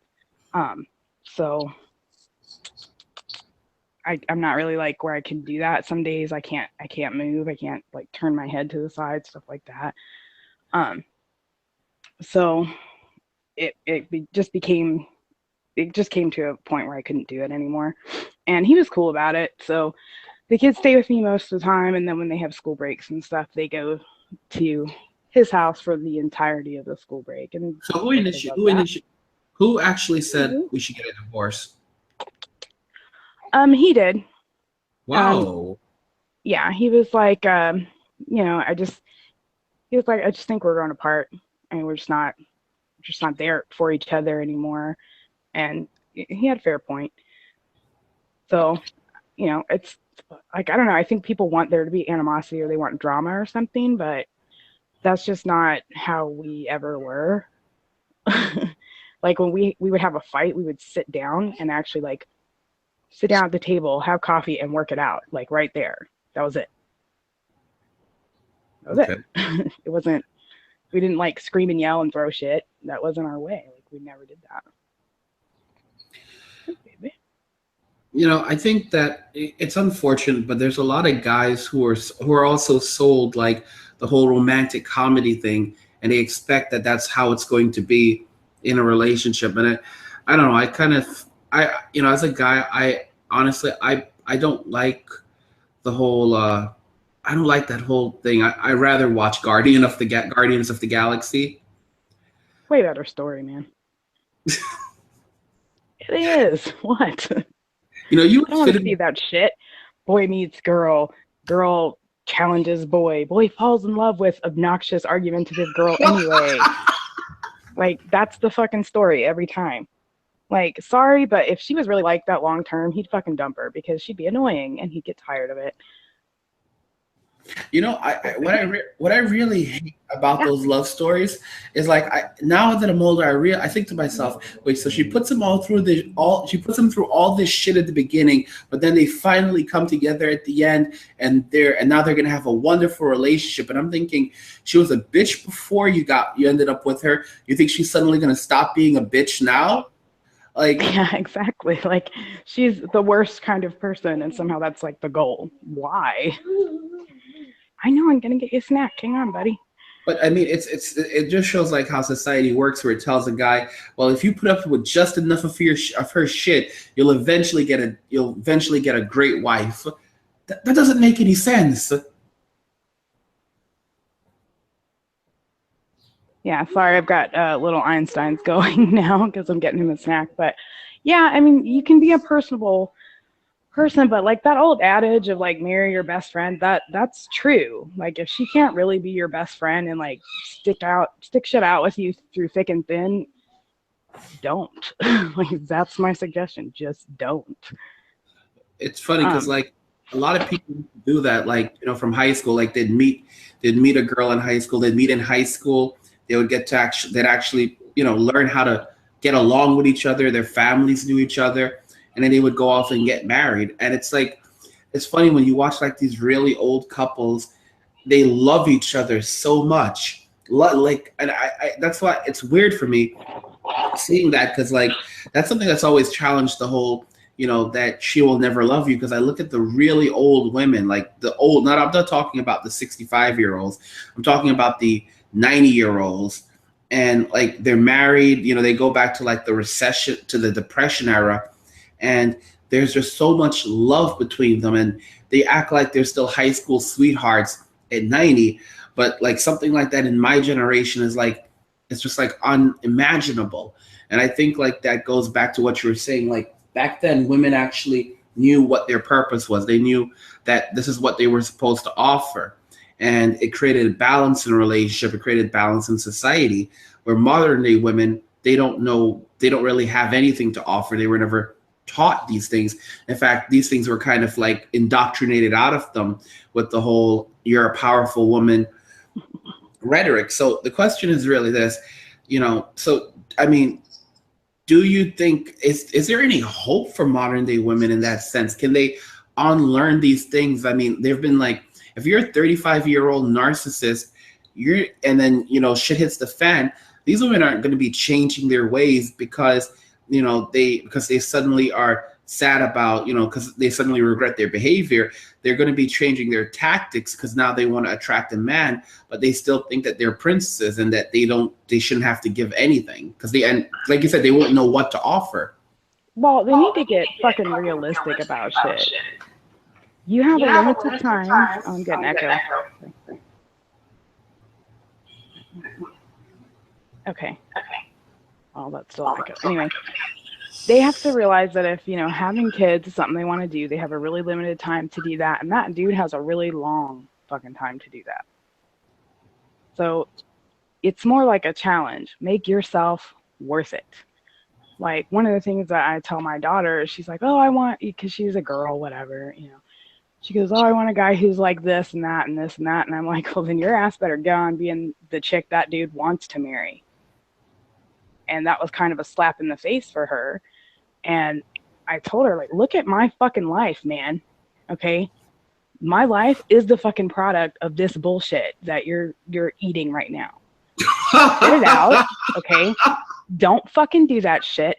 Get your act together and realize that you've got a fucking part in this too. Because that's gonna that right there, that fucking attitude. I want a man who this, that, and the other is gonna get you fucking divorced. That's how it ends up. Because you're just like, well, you're not meeting my checklist. Well, guess what? People are not fucking checklists. Nobody is. Like, that's just what the fuck it is. You're gonna have to learn to work with people. If you're gonna be in it to win it for life, one of the first things that I would tell chicks is expect him to fuck up in a way that is going to hurt you, and sometimes very bad, because guess what? You're going to do that shit to him too. That's part of being with people for your lifetime, is understanding that. I'll tell you, the very notion of being with someone for your entire life, it's weird because we talk about marriage in our generation, but it doesn't feel like forever anymore. It's weird. Like, yeah, it just feels like it comes and goes. Yeah, I think that, like, when you're in a place where a fucking 7-year marriage is considered a success, you've got like real fucking problems in your society, man. That's just the truth. But I think, like, women need to learn to really understand concepts like loyalty and honor. Particularly in the way that men view it, because even if a chick is not that attractive, even if she really doesn't have too terribly much to offer, she can still get married if she has those qualities of loyalty and honor, because those are lifetime qualities that men are going to want out of everybody, their friends, their partners, their business relationships. That's something I had to learn on my own in the hard way, is you have to learn you have to learn the concept of loyalty, which chicks really don't have. Like, you see how we treat each other, right? Chicks are very two-faced and they're worse with each other, but if you can learn to give loyalty to your husband in a way that is significant for him, and you can honor your husband, those two things will make it successful. I mean, shit, I'm divorced and I would never disrespect or dishonor my ex-husband, because that is not going to benefit him or me in any way. It makes me into a bitter, nasty bitch. And 3, the most important, it absolutely will adversely affect my children. And if I really care about them, I am not going to go around disparaging their father. That's something that women do far too often, and they really fuck up their kids like that. And it's sad, because especially if you're a boy and your mom is going around talking shit about your dad all the time, you're a product of your dad. You're a boy like your dad. Your dad is the person that you're going to look up to, and here's your mom saying that basically he's a piece of shit and you are too. You will fuck up your kid like that. So, like, have an eye for the future. You know what I mean? And and be considerate that these kids are going to grow up and they're going to become curious about their parents. And even if they never see their dad, they will become curious. They will want to, get in touch with him and figure out where it all went wrong and all that stuff. So the worst thing you can do is, basically fuck it up and be an asshole to him or talk shit about him to your kids. It's just, you have to be honest with them, acknowledge that you had a fault as well. Like I would say I could have been more feminine. I could have tried to meet him where he was at, and I think he probably would say the same thing, that we both made mistakes, but that's part of being an adult, is realizing that you're not perfect and you fuck up too. And that's what it is. But if you go around, I think at this juncture, I guess, in our society, I think it's possible, but it's going to be very rare that you will find a woman who can love you 100%, because she would have to have that fundamental understanding of loyalty, devotion, respect, and honor. Okay, so here's the thing. I mean, it's the same thing I've said. Like, it's like a needle in a haystack. With that taken into consideration, doesn't it make more sense than when men say, well, you know what? It's like, I mean, if those are the odds, and there's a lot of women who are good actresses out there as well. There's some really great actresses out there as well. When you you seem like real cool chicks till you marry them. That's when you meet like someone completely different. So with these actresses out there, with society the way it is, I mean, it's like kind of pointless to even engage in a relationship then, isn't it, for a man? Well, I mean, if that's how you feel about it, like, I can't tell people how to approach their life. Well, no. I mean, think about it from a logical perspective. The odds are against it, I'd say that. Yeah, exactly. Like, the odds are so far against it. I mean, like, it's like dangerous. Like, think about it. Like, when so many women are like this, plus you've got these women who, they'll basically play the part until, they get into a relationship, they get married, and then, the bitch comes out. It's like, it's absolutely dangerous to go down this road. There's a lot of guys who say they thought they had the perfect relationship, and then one day she just changed just like that. And I'm thinking to myself, it's not that she just changed. She was always like that, but you just had not met her yet. Yeah, I'd say just find a chick who does not possess a give a fuck card. That would be my advice. If you are actually looking for a relationship, look for a chick who doesn't give a fuck what you think about her, doesn't give a fuck what anybody else thinks about her, and she's just going to do what the fuck she's going to do. And if you can be cool with the fuck, with the shit that she's going to do, then y'all will be fine. But then keep in mind, if you get a woman like that, then she may not give a fuck about you either. Well, she will if she wants to be in a relationship with you, It's really more like chicks don't have time to, like, good women. This is one of the things that actually my fiance brought up. It's hard to find good women because good women are busy and they don't give a shit. So they're not going to be out there, husband hunting and looking to be saved from their lives and shit like that,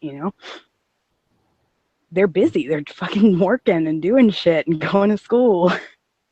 They don't have time to give a fuck. Like, as bad as that sounds, if you can find a chick who's cool, who's got her shit under control, who, like, and I would say take your time too, because if she's faking it, it'll wear off. And, take your time. Definitely don't rush, man. That's probably the best thing I could tell you, because if a chick is trying to get serious real fast, I'd be like real skeptical of that. I'd say, yeah, definitely look out for chicks who want to get like super serious in the first like 3 months.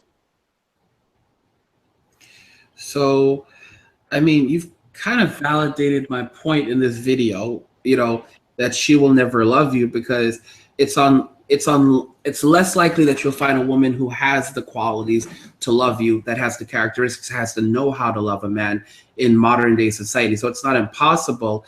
And if marriage is something a guy wants, he did just give some great suggestions on how we can potentially find someone like that. But the truth is that it's still it's unlikely. It's a lot more difficult, and it's dangerous. I mean, the average woman won't love you because she doesn't know how to love you. So it does kind of validate the point that she will never love you, doesn't I would it? say most women don't really know how. Yeah. It's not like they can't learn if that's something that they want to do, but you have to find somebody who wants to learn to do that. And But I mean, here's the thing. Here's the problem. You said that you went back to like the 1800s. yep. Like, I mean, most women won't even do that. They wouldn't have the know-how. They probably just get frustrated and start thinking that, it's not all their fault. It's your fault too. I mean, even if they wanted to, it's like trying to fight female nature or modern day programming without the proper tools. Because there's not a lot of literature out there. That's why I said that, maybe you should consider writing a book at least or something. Man, it's like trying to change a timing belt with a hairbrush. That's pretty much what you're looking at the situation with chicks right now. It's like you have something in your hand and you have a job to do, but the tool that you have is in no way suited for that job. It's You just not realize going this, to work for you. you realize that based on this discussion, it's just a lot more feasible to go MGTOW. I don't blame guys for doing it. I'm very sympathetic to it because I know chicks, man. I get it, especially with the cost benefit thing. Like a chick, you really have to go out of your way to not fuck a dude over, and it's really hard. And the system will fight you on that, which makes it worse because then you're fighting the system to not fuck a dude over if shit goes sour. And it's rough. It's hard on guys. Like I'm a big advocate for we have default 50-50 here, which is Right. great because that makes shit a lot easier. But I like the state that I live in because it's a very libertarian state, even when it comes to family law. But then you get into intricacies in different counties where a county might automatically side with the woman. And then you get chicks that'll go into divorce court and go, now here in the safety of the courtroom, I feel that I can say he raped me while we were married. And God. the standard of evidence in family court is really fucking low. I want to talk about that whole marital rape for a moment. Just give me a sec. Play with your baby for a moment. Give me 1 minute. Okay. I'll entertain the chat. Fluff chat, fluff chat. You guys are very good, Cancer. I appreciate the shit talking. I really do.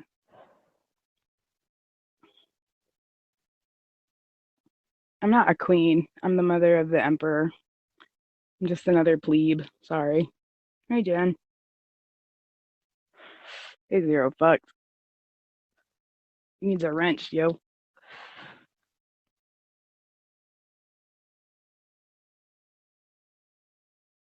Yeah, you're probably right. Conservative religious women probably are. Mostly because they get taught how to be wives, which generally speaking, women don't get taught that actually.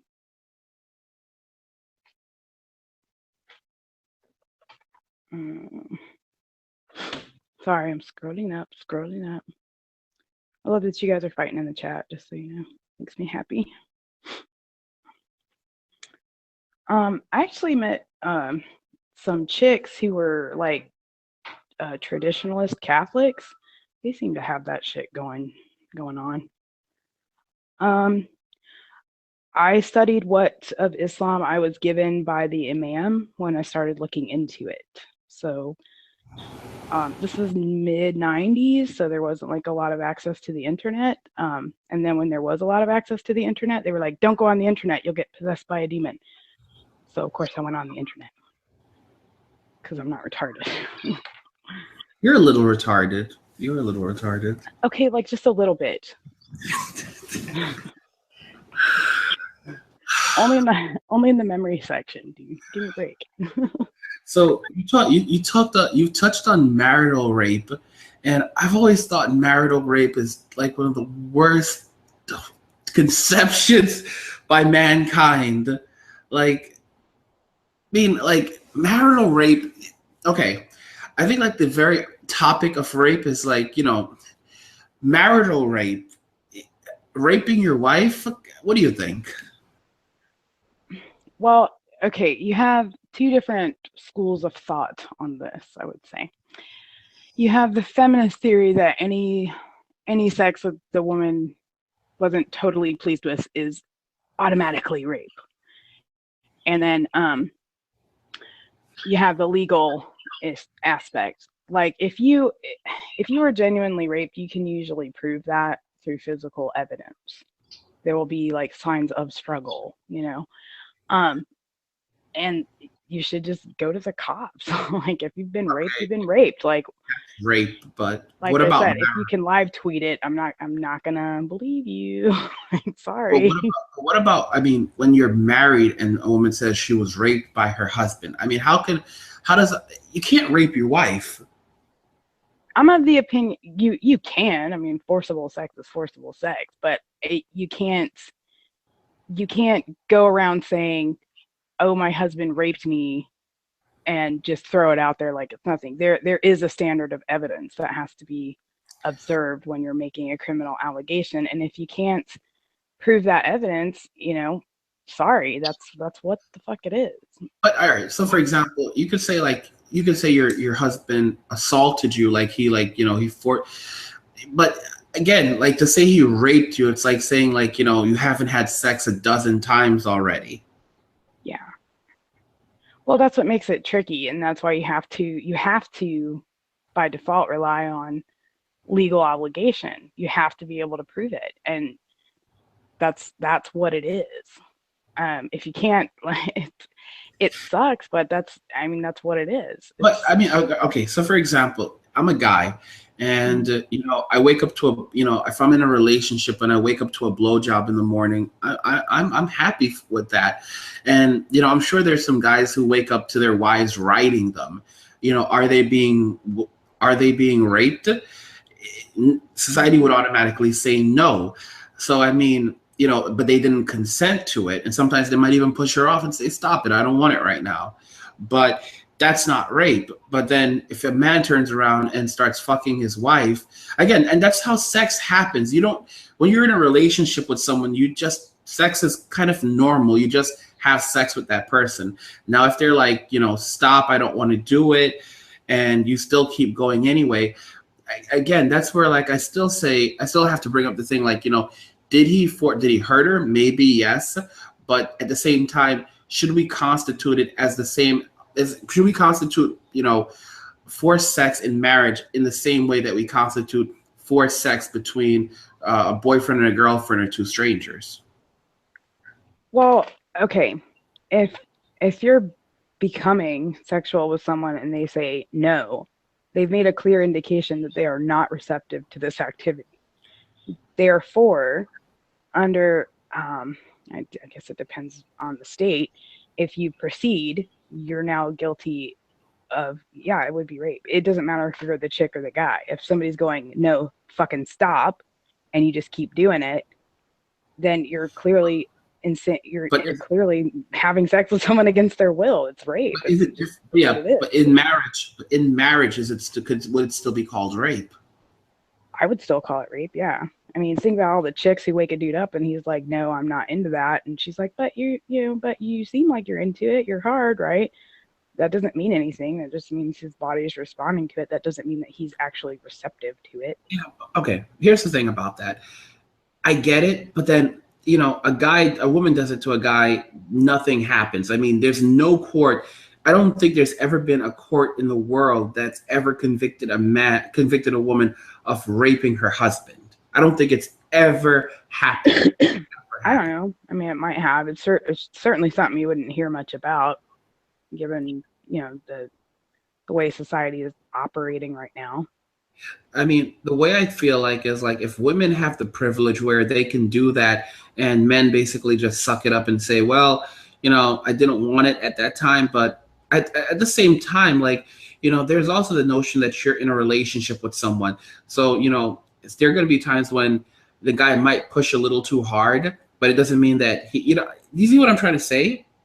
Like, oh Yeah. my gosh, now I'm assaulted. You can get upset for like, for him sticking his dick in you because you didn't want it at the moment. But again, he's your partner. I mean, you would forgive him for that. You wouldn't automatically say he just raped you. I guess it would depend on the situation. I mean, it is definitely a flaw in the law that, because a lot of places, like, rape is defined by forcible penetration as being the only way that you can be raped, which is fucking retarded. Um, because you can be forced to penetrate. That can happen to you, but it seems to be something that men are perceived to be, physically dominant, and therefore they're automatically at fault for that. But I've known guys that have been raped, and it fucks them up just as much as it would a chick. It's funny. As soon as you went back off cam, as soon as your boobs vanished, like the views went down a little. Did you notice that? That's your way of saying get back on camera. Oh gosh, I thought you were like tit feeding. I was, so I'll be showing my junks. Damn it. Fuck you, Hangouts. Hangouts is fucking up on me, dude. It's trying to pretend like I'm already in another call. Oh, I hate Hangouts. There you go. So, God, it's hot as ass. It's gonna be like 90 today. I think that. Whoa, 90 degrees? Yeah. In Arizona? Yeah, dude, I live in the desert. It gets hot as fuck during the day and cold as fuck at night. In February. Yeah, it'll probably be a pretty mild summer because it's getting hot so early, so that's good. But oh, man, I got a headache. What were we talking about? See, you complained about me being on camera, so I turn on the camera. Shut up. We were talking about the whole marital rape thing, and you're basically saying like the situations where it would constitute, and realizing like there are times when, for example, if a guy, just because your husband is pushy doesn't mean he just raped you. No, if you're a guy or a girl and you're saying stop, get off of me, and another person doesn't, I would say that that's rape. Whether that is under the law or not is something different. Like I said, that's a huge, huge problem with the law, is this idea that because men are physically stronger, that somehow it's always their fault. Because like they get a lot of this shit, like, why don't you just push her off or whatever? But if, like, let's say the dude is like knockout drunk, he's hardly conscious. Like, how is he going to push you off of him if he's to the point where he's not even conscious? Like, it's stupid. It's a stupid way to look at it, and it's a stupid law to have where men are the only ones to blame for that. Okay, then there's also the whole rough sex thing. For example, like, I mean, let's talk about 50 Shades of Grey and the fact that that's a completely female-driven thing. Like, the rape fantasy is real among women. That is totally like feminist porn. I'm not into that shit. Anyway. Yeah, there is quite clearly at least 80 million women who want to be horribly dominated, at least in theory. I mean, but that's like natural. It becomes sticky. It does, I mean, like for example, you're in a relationship. We fight with each other. When men and women in relationships, sex can be like a bit of a fight sometimes, and it's not rape. It's just women will naturally put up a fight. Men will naturally dominate them. That's not rape. But then what if she turns around afterwards and says, well, technically I didn't want it? Well, that depends a lot on where you live. Because again, you, like, some places they'll just take your word for it and they'll start prosecuting somebody for that. But like where I live, you're gonna have to prove that. Like, if you have a history of being into rough sex and now you're going to turn around and say rape, there's a real good chance that you're just not going to get what you want out of that situation. So, in reality, related to what we're talking about, yeah, you said women have to change, and there's a possibility that you can find some good women out there, but chances are you won't. You have to be very selective and very picky, and then on top of that, you have to also watch her. So don't just like jump directly into a relationship and get married. Like wait for her actress to come out, or for her actress to stop acting. The thing I is, mean, everybody, that's natural. Everybody presents themselves in their best light at the beginning of a relationship. So it would be stupid on either person's part to go into it full speed ahead without thinking. That's just dumb. yeah, that's love movies for you. You guys are just gonna fall head over heels, and then you're gonna get married, and everything's gonna be perfect. And then in reality, like 2 years later, the guy's in divorce court looking like he was bamboozled, and the woman is like saying now she can talk about all the victimization. Some chicks will do that, man. They will.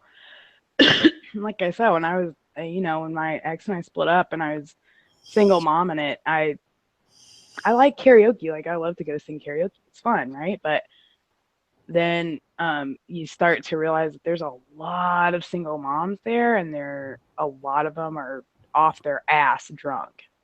And I'm like, where are your kids? What if your kid calls you and he's like, I need you right now, mom? Well, mom is shit. You're too fucking, yeah, like, you're too shit-faced to go, like, meet the needs of your children. This is your life now. You chose this. Be there, stand up and do your fucking job, please. By the way, you and karaoke, I don't think you could sing karaoke, honestly. I can. Really? You have a good singing voice. Fun fact, I was a professionally trained opera singer. What? Yeah. But I intentionally trashed my voice so my mom wouldn't make me keep going because I hate opera. Okay, so I really hate it. You can sing anything else other than opera?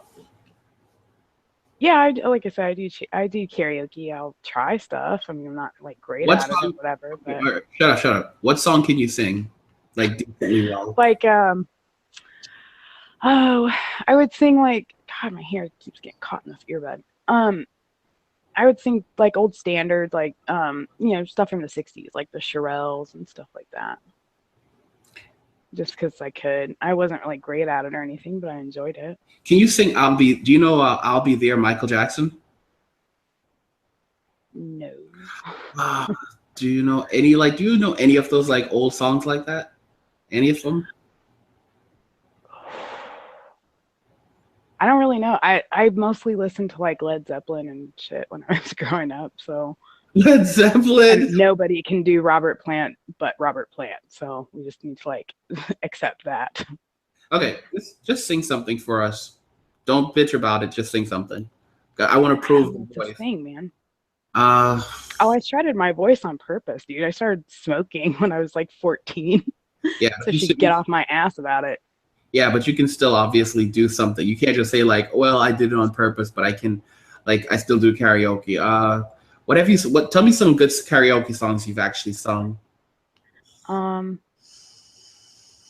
can do there's a Spanish song, Serenata sin Luna, Serenade Without the Moon.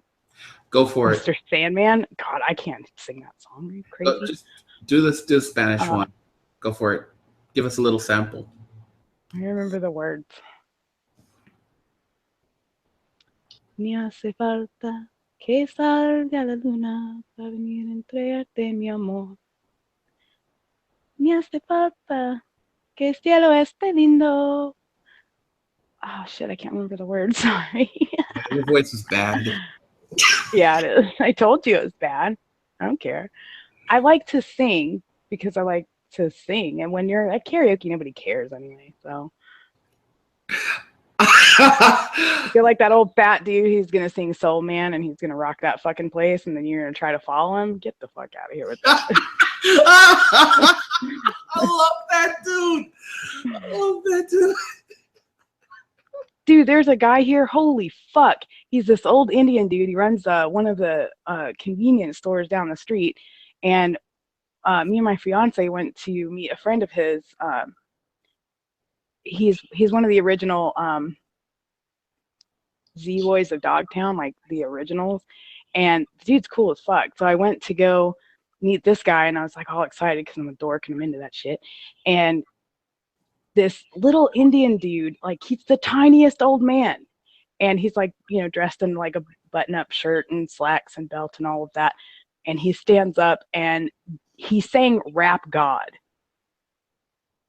I was like, holy fuck, like that is impressive. And then I didn't want to sing after that because who would? I had no idea Freddie Mercury was Indian. I learn something new every day. Are you actually paying attention to these bastards in the chat? I like Leonard Skinner. Tuesday's Gone is my favorite song. Yes, I am. I love chat. Chat cancer is the best thing ever because one, it's funny as shit, and two, they're assholes to you, which also keeps Do you see the things that they're saying to me? Do you see the things they are saying to me? I'm catching a little bit here and there. JT AM Part 2, you are a fag. I love you too, bro. Hey man, you don't. That's how you know you're loved. If you have been called a fag, then like you're doing something wrong. If you got people in the chat who are nice to you, you have fucked up YouTube in ways that just can't be repaired. Then you've gone like full feminist live stream where they just block everybody who says things that don't agree with them. I used to watch Jenny McDermott's chat. I had to stop though because oh my god, she lets her bird shit on her, and that just grosses me out like so much. Like, ugh. It's just sitting there shitting all over her. Like, oh, how can you handle that? Like, oh, that's just like a paper towel. You know, some burp cloth. You know, just something there. Ugh. Anyway, there's nothing like seeing her fucking cockatiel squirt shit on her neck to make you, you know, really reassess her life. I don't know. No, this is gonna be rough. Was the poop white? It was and noticeable. It was really fucking gross, man. It was really fucking gross. But I noticed like I was just watching her chat because I don't comment or anything. I just lurk because she's crazy and funny. And it was all like, "We love you, Jenny." And if somebody was like, "You're a fucking nutbag," she would like instant block, like a boom. I'm like, God, man, you cannot. She's like Steve Shives. Like you can't argue, you can't disagree. Ranthony is a buddy of mine. He literally just tweeted, "I disagree" at Steve Shives, and he was instantly blocked. Like that was all it took. Okay, between me and you, like Steve Shives is so weird. And like he's so leftist. I honestly think if someone related it to him in a right way, that it would be the right thing for him to do to understand the female perspective and to promote equality. He would literally take a dick. I think he would honestly take a dick and then start promoting it, saying men should experience this important thing too, so they can understand different perspectives of the spectrum. I'm sure if you made it sound like he was somehow moving towards equality, you could probably talk him into it. Yeah. I saw that video of him and his wife, and she was like telling him that he's sexist because he liked Angel better than Buffy, and I'm like, fuck you. The storylines were a million times better. But whatever. And production value was very good. But he was like, "Oh yeah, I'm a sexist." I'm like, what the fuck, dude? You're just letting her like, "You're a sexist." Okay, honey. Here's the funny thing. Like, where so are your you're balls, a chick, so man? You should be able to tell, like, when a guy behaves like that and a woman just starts walking all over him, she's gonna leave him at some point and find a real man. Well, what's there to stay with? I mean, oh shit. Not to be an asshole, but like, think about it. If the dude never argues with you, you can never have like good, interesting conversation with somebody, why would you stay there?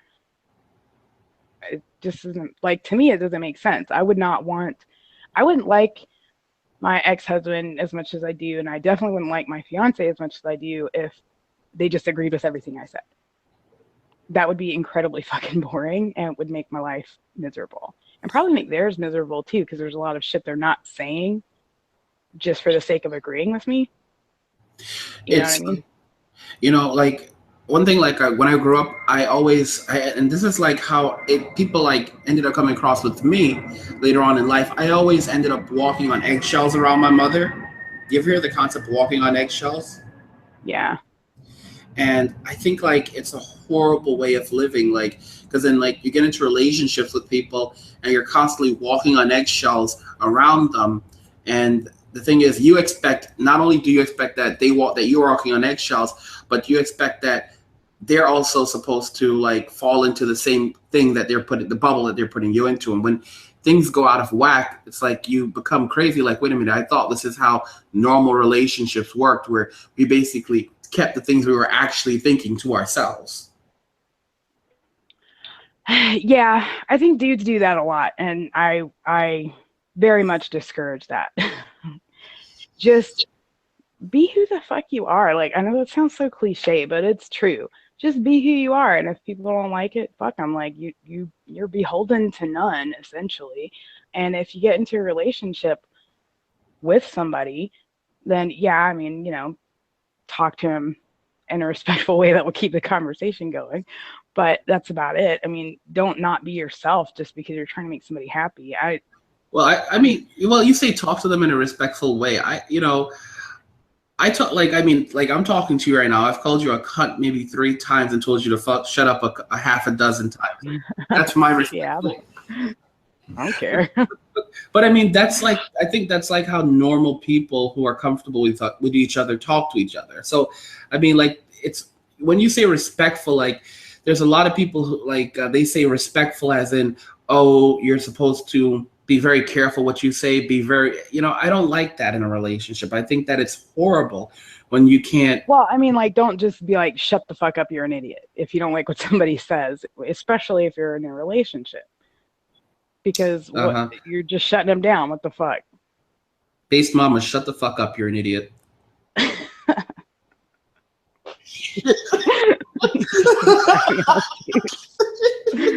Oh, shit.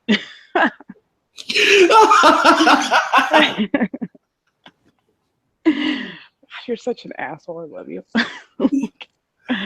Oh man, I found a dude yesterday on Twitter. I'm finding out that I like people that I argue with on Twitter. I think it's weird because more people are becoming like ready to scrap and ready to argue, and man, it's awesome. Like people are actually like fighting back and arguing, and like I list all of my oppression points in my bio. Because it's almost always like some feminist SJW, like intersectionality means whatever the fuck chicks, and they've called me a white supremacist, a neo-Nazi, and alt-right apologist, all kinds of shit. So I think it's really funny. And I just like whip out my oppression cards like, you fucking hypocrite. And then they usually either block me or they just don't respond anymore, which is a bummer. I wish they would. But I like that more people are responding and arguing, and it's good because you're talking and it's just fun. Honestly, like I said, I think it's going to be as things go to hell and women start looking for relationships again to, basically there's no government. So they're going to turn around and say, okay, men, pick up the pieces for us. I think it's going to be, I know you don't care, but I think it's going to be kind of sad seeing like a 35-year-old woman, like, just like her brain, not being able to get into a relationship and just like falling apart, crumbling on their society, because women are going to collapse in society. I think it's a little sad. I do think it's a little sad. And I think that they seem to be on a fucking mission to do that shit anyway. So what the fuck? You are like like honestly, like, I'm the MGTOW. But dude, listen to the shit they say. Like, we need to deconstruct the nuclear family, which is feminist code word for dump the dads. And we all fucking learned that a long time ago. Like, so fuck that shit. I ain't into it, man.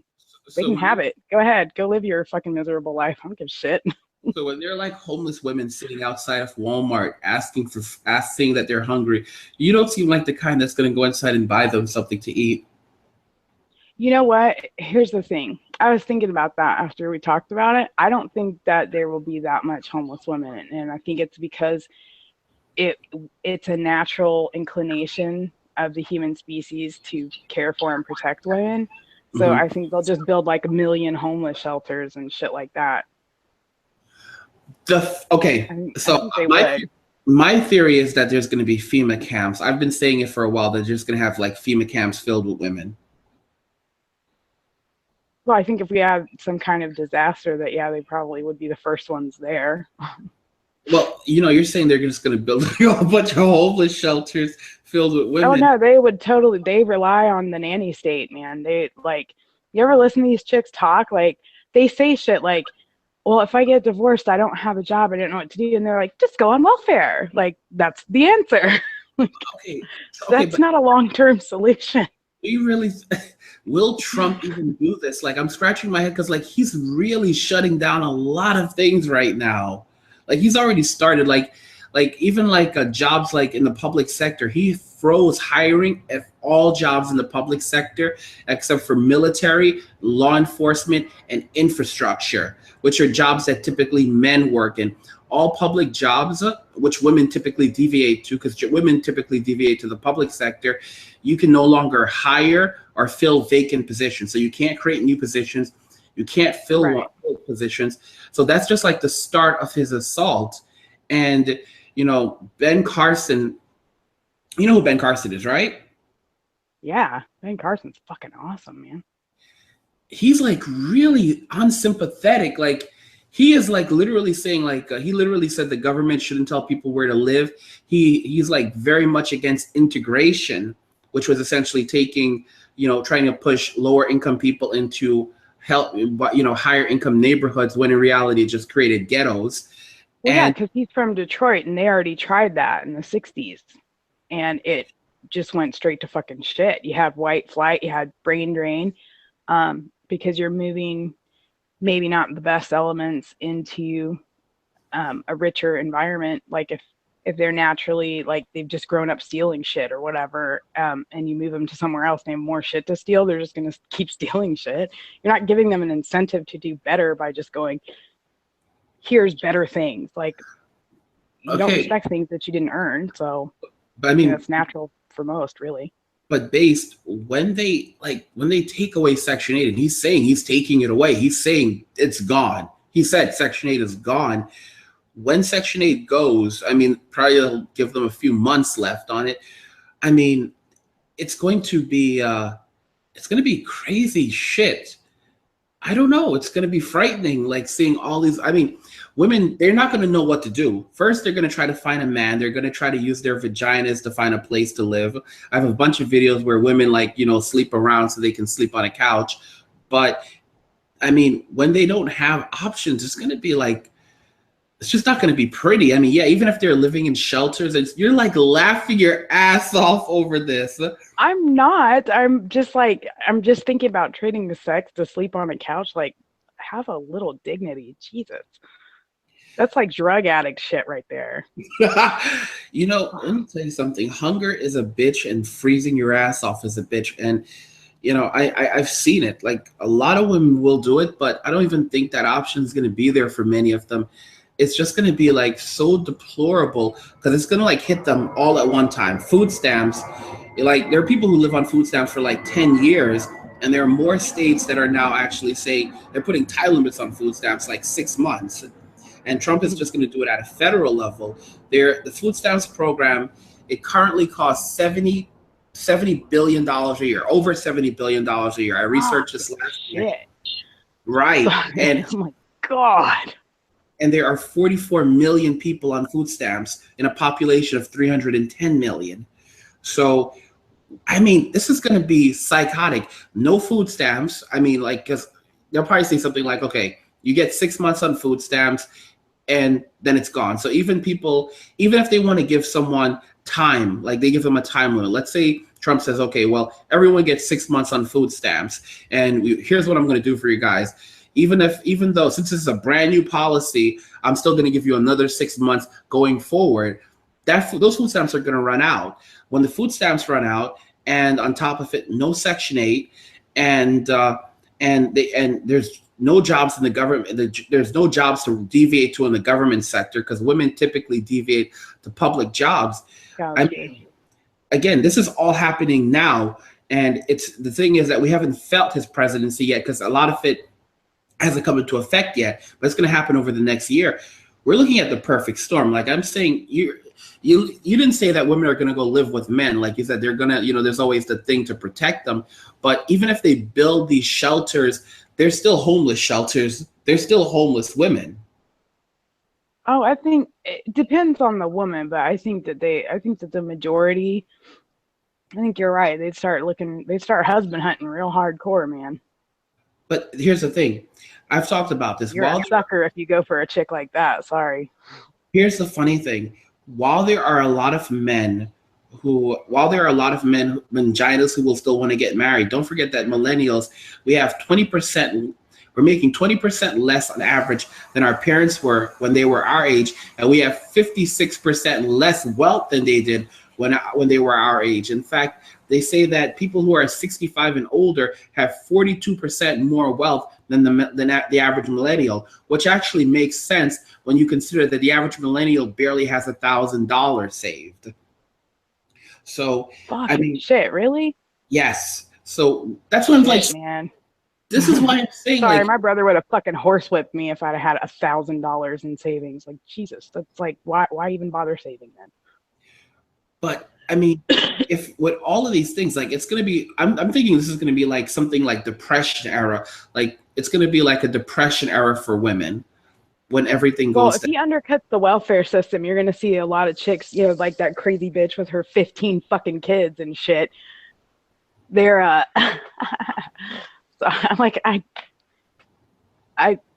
part of me is like, that would suck. But then the other part of me is like, that's what you get. You're laughing your ass off. Like, well, why should I feel sorry for women who have set themselves up to be completely fucking unstable and to rely on a system that is completely reliant on other people's fucking hard work? You don't think those other people are going to get fucking tired of that shit? You're out of your mind. That's another thing. When Trump, this is the thing, when Trump cuts when he cuts food stamps, because it's a $70 billion yearly program. I mean, we're spending as much money as we should be spending on defense. And when he cuts food stamps, people are not going to let it come back. It's never going to go back. There's no one, society will never allow that program to get that large again. $70 billion a year. Once it's gone for good. That for the whole most part, I mean, remember before, even during the Great Depression, I think it was like up until LBJ's Great Society, you got more assistance if you were a family, like a married, stable family. You weren't incentivized to not have the father in the home. You weren't incentivized to be basically just a drain on society. You didn't get free housing and all that shit, because my grandparents, I'm trying to think, when after World War II, my grandparents, they laid off a bunch of people from, my grandfather used to work for Bethlehem Steel, and they laid off a bunch of people and then did like a rehire because they put an earnings cap on during the war. So you had to basically get laid off and get fired and get rehired again, so you could, actually like get a raise and shit.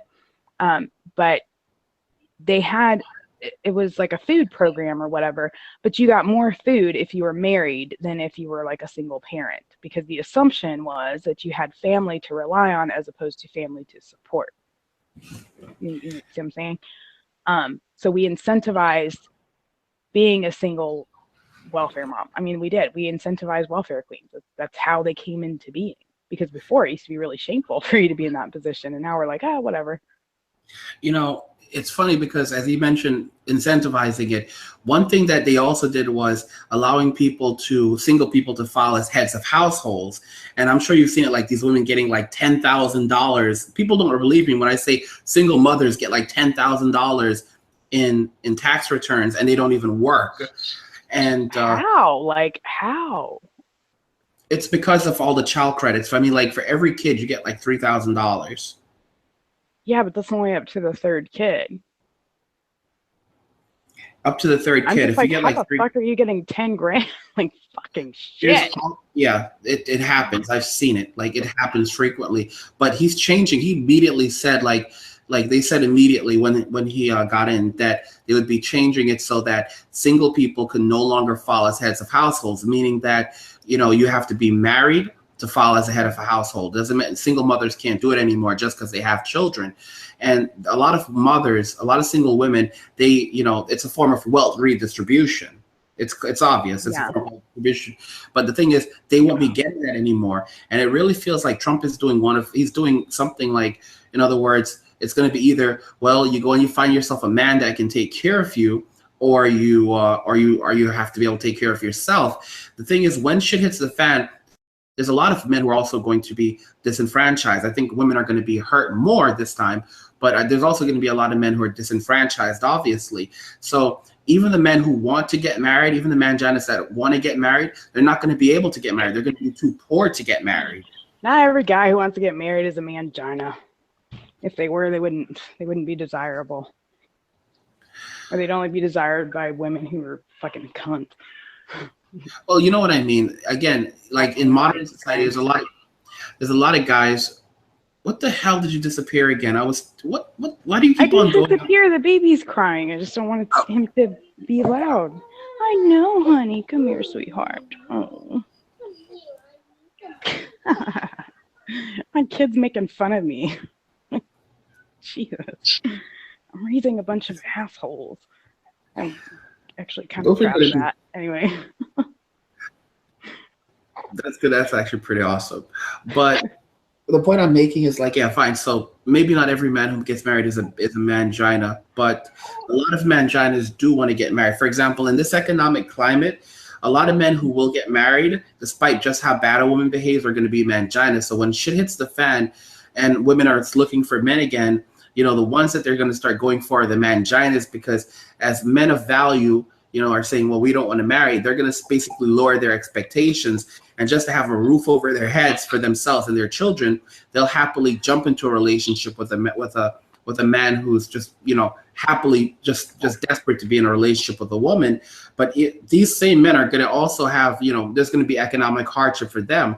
It's already happening.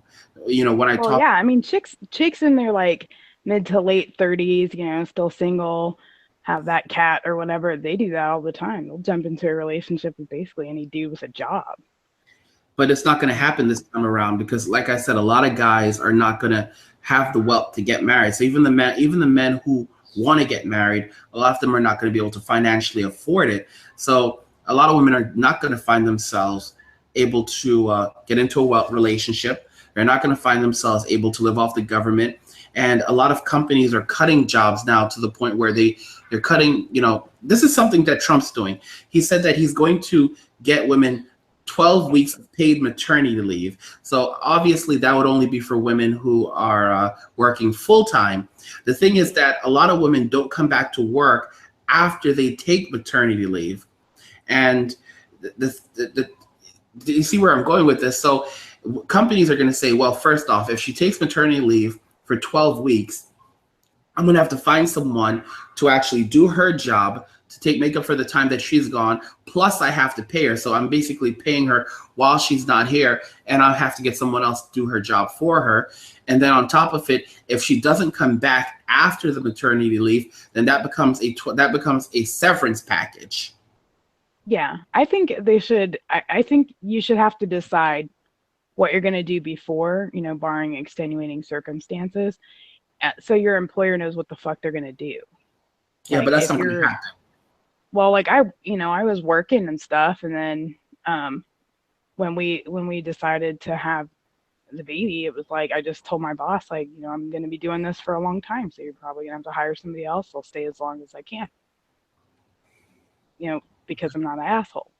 But I have seen chicks who they'll take the 12 weeks, right? And then what they'll do, because they know that you can't fire them for having a kid, is they will apply with HR to extend for like Family Leave Act and shit like that, where they'll that shit will last 6 months.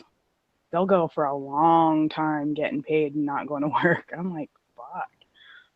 Like, that's a massive abuse of the system, but they do it all the time. I mean, with this level of abuse, that's why like a lot of companies are choosing not to hire full-time workers anymore. Those lucrative 9 to 5 jobs are going to vanish. The only people who are going to get 9 to 5 jobs are going to be very high-skilled people who have a multitude of skills, and they are able to prove it. They're able to actually, they literally can use those skills to build an economy around themselves. And I see society going more in towards the contractor direction, where we're pretty much working in the gig economy, and everyone's almost like a more of a contractor than an employee, and you can pretty much go at any time, and you're basically going from week to week, essentially looking for a job or looking for a new gig, or not necessarily ever working on a consecutive you don't basically have a normal job the way we have it in the sense today. And, like I said, Milo Yiannopoulos, he said a few years ago that men are going to be okay, because men have always had to deal with this. Lives of men has never been easy. From the dawn of time, men have always had to do the whole hunter-gathering thing. We've always had to find a way to survive. But women have never had this before, because they've had the welfare state to take care of them if they fuck up. But they've never had a time, there's never been a time in history where they didn't have a man or the welfare state to take care of them. And entering a society now where they won't have a man to take care of them, many of them won't, or the welfare state, it's going to be literally, I'm thinking, I don't know why Independence Day just came to mind, but there are definitely going to be fireworks. Oh, that's their problem. Learn a skill, make yourself marketable, or learn how to survive. I mean, shit. It's like I said, I seem like an asshole, but I don't really feel sorry for him. If you fucking make your life about shit like, gender studies and social work and stuff like that, and you have no other skill to rely on, when you have a situation like this where the government does a hiring freeze and you can't get a job, you better have something else, or you better just prepare to eat shit at a shitty job, because that's what it is. The thing is, like I said, those shitty jobs, like McDonald's is putting in 14,000 kiosks this year at all McDonald's locations. And we know for a fact that when McDonald's does something, everyone else is going to copy them. So as soon as McDonald's does it, this is going to become the industry standard at Burger King, at every fast food, even small chains. That's what they're going to do, because it's going to make the technology, the cost of technology is going to skyrocket down. It's going to have a spiral down, because they're standardizing it, meaning that a lot of other places will be able to do it, and you don't even need probably a giant kiosk setup. There's going to be a lot of people who just use tablets. They're going to buy an and asking for $15 an hour then. Sorry, but you're going to wage yourself out of a job like that. There's just no other way. I mean, these are not jobs that are made for career, they're not. And you're talking about you'd have to be like on a management level to really make anything out of it. And if you're bitching and pissing and moaning that you want, more money than most people make to take orders, yeah, why wouldn't they automate that? You're just costing them more, and you can get injured, which makes you yet another liability. The funny thing is that a lot of people, especially women, don't understand that jobs like McDonald's, those are your first job. And that job is less about making money and more about getting basic skills that, other places aren't going to give you, especially if you don't have a college degree. You learn basic skills on how to work a cash register, how to do basic management of inventory, stuff like that you can actually put on a resume and then get your next job. And with these jobs disappearing, these entry-level jobs disappearing, there's going to be an even greater barrier for people to secure other jobs later on. So it's going to be like, oh, well, you don't have these skills, and I'm not going to hire you, because there's so many people who are looking for a job, and we want people who already have these basic skills. They already know how to do basic inventory, basic math. They already have these proven things. They've already been field tested. So we can't just let you in here and give you this job. Jobs are not going to be, there's not going to be any handouts for them. Yeah, excuse me, that fight for 15 thing was fucking retarded. Like, okay, You want a no-skill job and you want to make more than most people with a skill have. Like, no, it's not going to happen. It's I guess that entitlement thing, where it's just I exist, therefore I should be blessed with things that I haven't earned. It's stupid. Like, make use of yourself. I don't know. What of your kids do you have right now? Do you have the 3-year-old or the baby? I have the baby and the 3-year-old. Actually, I go pick up the kids in about 10 minutes. So. You've got both of them? Yeah, bud. With you right now? Yeah. Oh boy. I told you he was cool. Oh man. Buddy. As long as you stay close by where they can see you and come hang out with you if they get lonely, then kids are pretty cool. It's funny because like a lot of women are not going to have that bond. They're never going to know what it means to like have that bond with children. I mean, this is the best part. Like, why would you do this if that's one of the like I was saying in the other live stream, I don't get that idea that kids are accessories. Like, this is my son Brent. Brent only watches PBS. He's allergic to peanuts. Like, okay. That's not a thing. Like, you're just basically telling me your child exists. Good for your kid, I guess. But they spend more time on their like weird little fucking toy dogs than they do their children, which I find that to be an extremely creepy dynamic myself. But that shows a lot of emotional immaturity if you can bond more with your pet than with your child. Hi, buddy. Cat ladies. I don't get it. All right. No, so, like I told you about the Land Rover moms here that have their fucking dog in the stroller and their kid on a leash. Like, that is fucking weird. It's just all you can do is be like, what the fuck is wrong with you? You know what's fucked up, man? You know what's fucked up? Like, I have like I gotta stop because like I was totally one of those people who thought the leashes were so cool. Kid leashes are cool if you're like in a crowd and stuff, because kids are little and they get lost really quick, man. So I don't mind like for that, because kids are curious. They're gonna run off and they're gonna like forget that, oh shit, my mom's back there somewhere, because they're excited. The world's an adventure to them. They're gonna explore it, especially when they're toddlers. But at the same time, when it's just that dynamic of like your dog is in a specially made pet stroller and your kid is on a leash eating what I can only assume is cat shit from the sandbox. I hate you as a person. I hate you. I hate you. When I was little, have you ever heard of Coney Island? Yeah. So I used to go to Coney Island all the time when I was little, and now you're like envious of me. Of course I am. Remember Coney Island and how it used to be? So I used to go there, and it was crazy back in the old days. It smelled like shit, the old Brooklyn. And I remember I was walking with my parents, and this is like how I knew something was wrong with my mother. I got lost in the crowd. I was with my mother and my father, and I got lost in the crowd.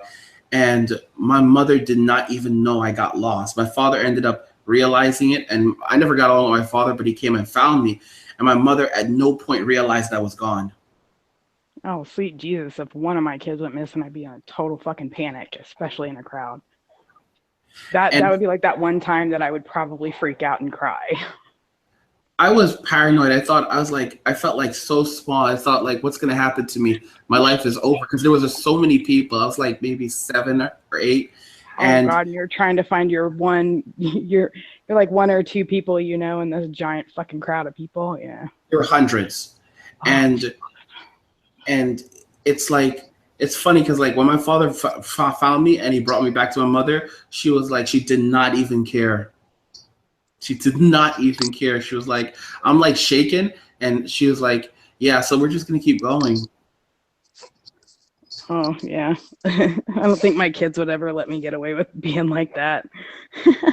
I got to be honest. They'd be like, I was lost and scared, bitch. Would they actually use the bitch?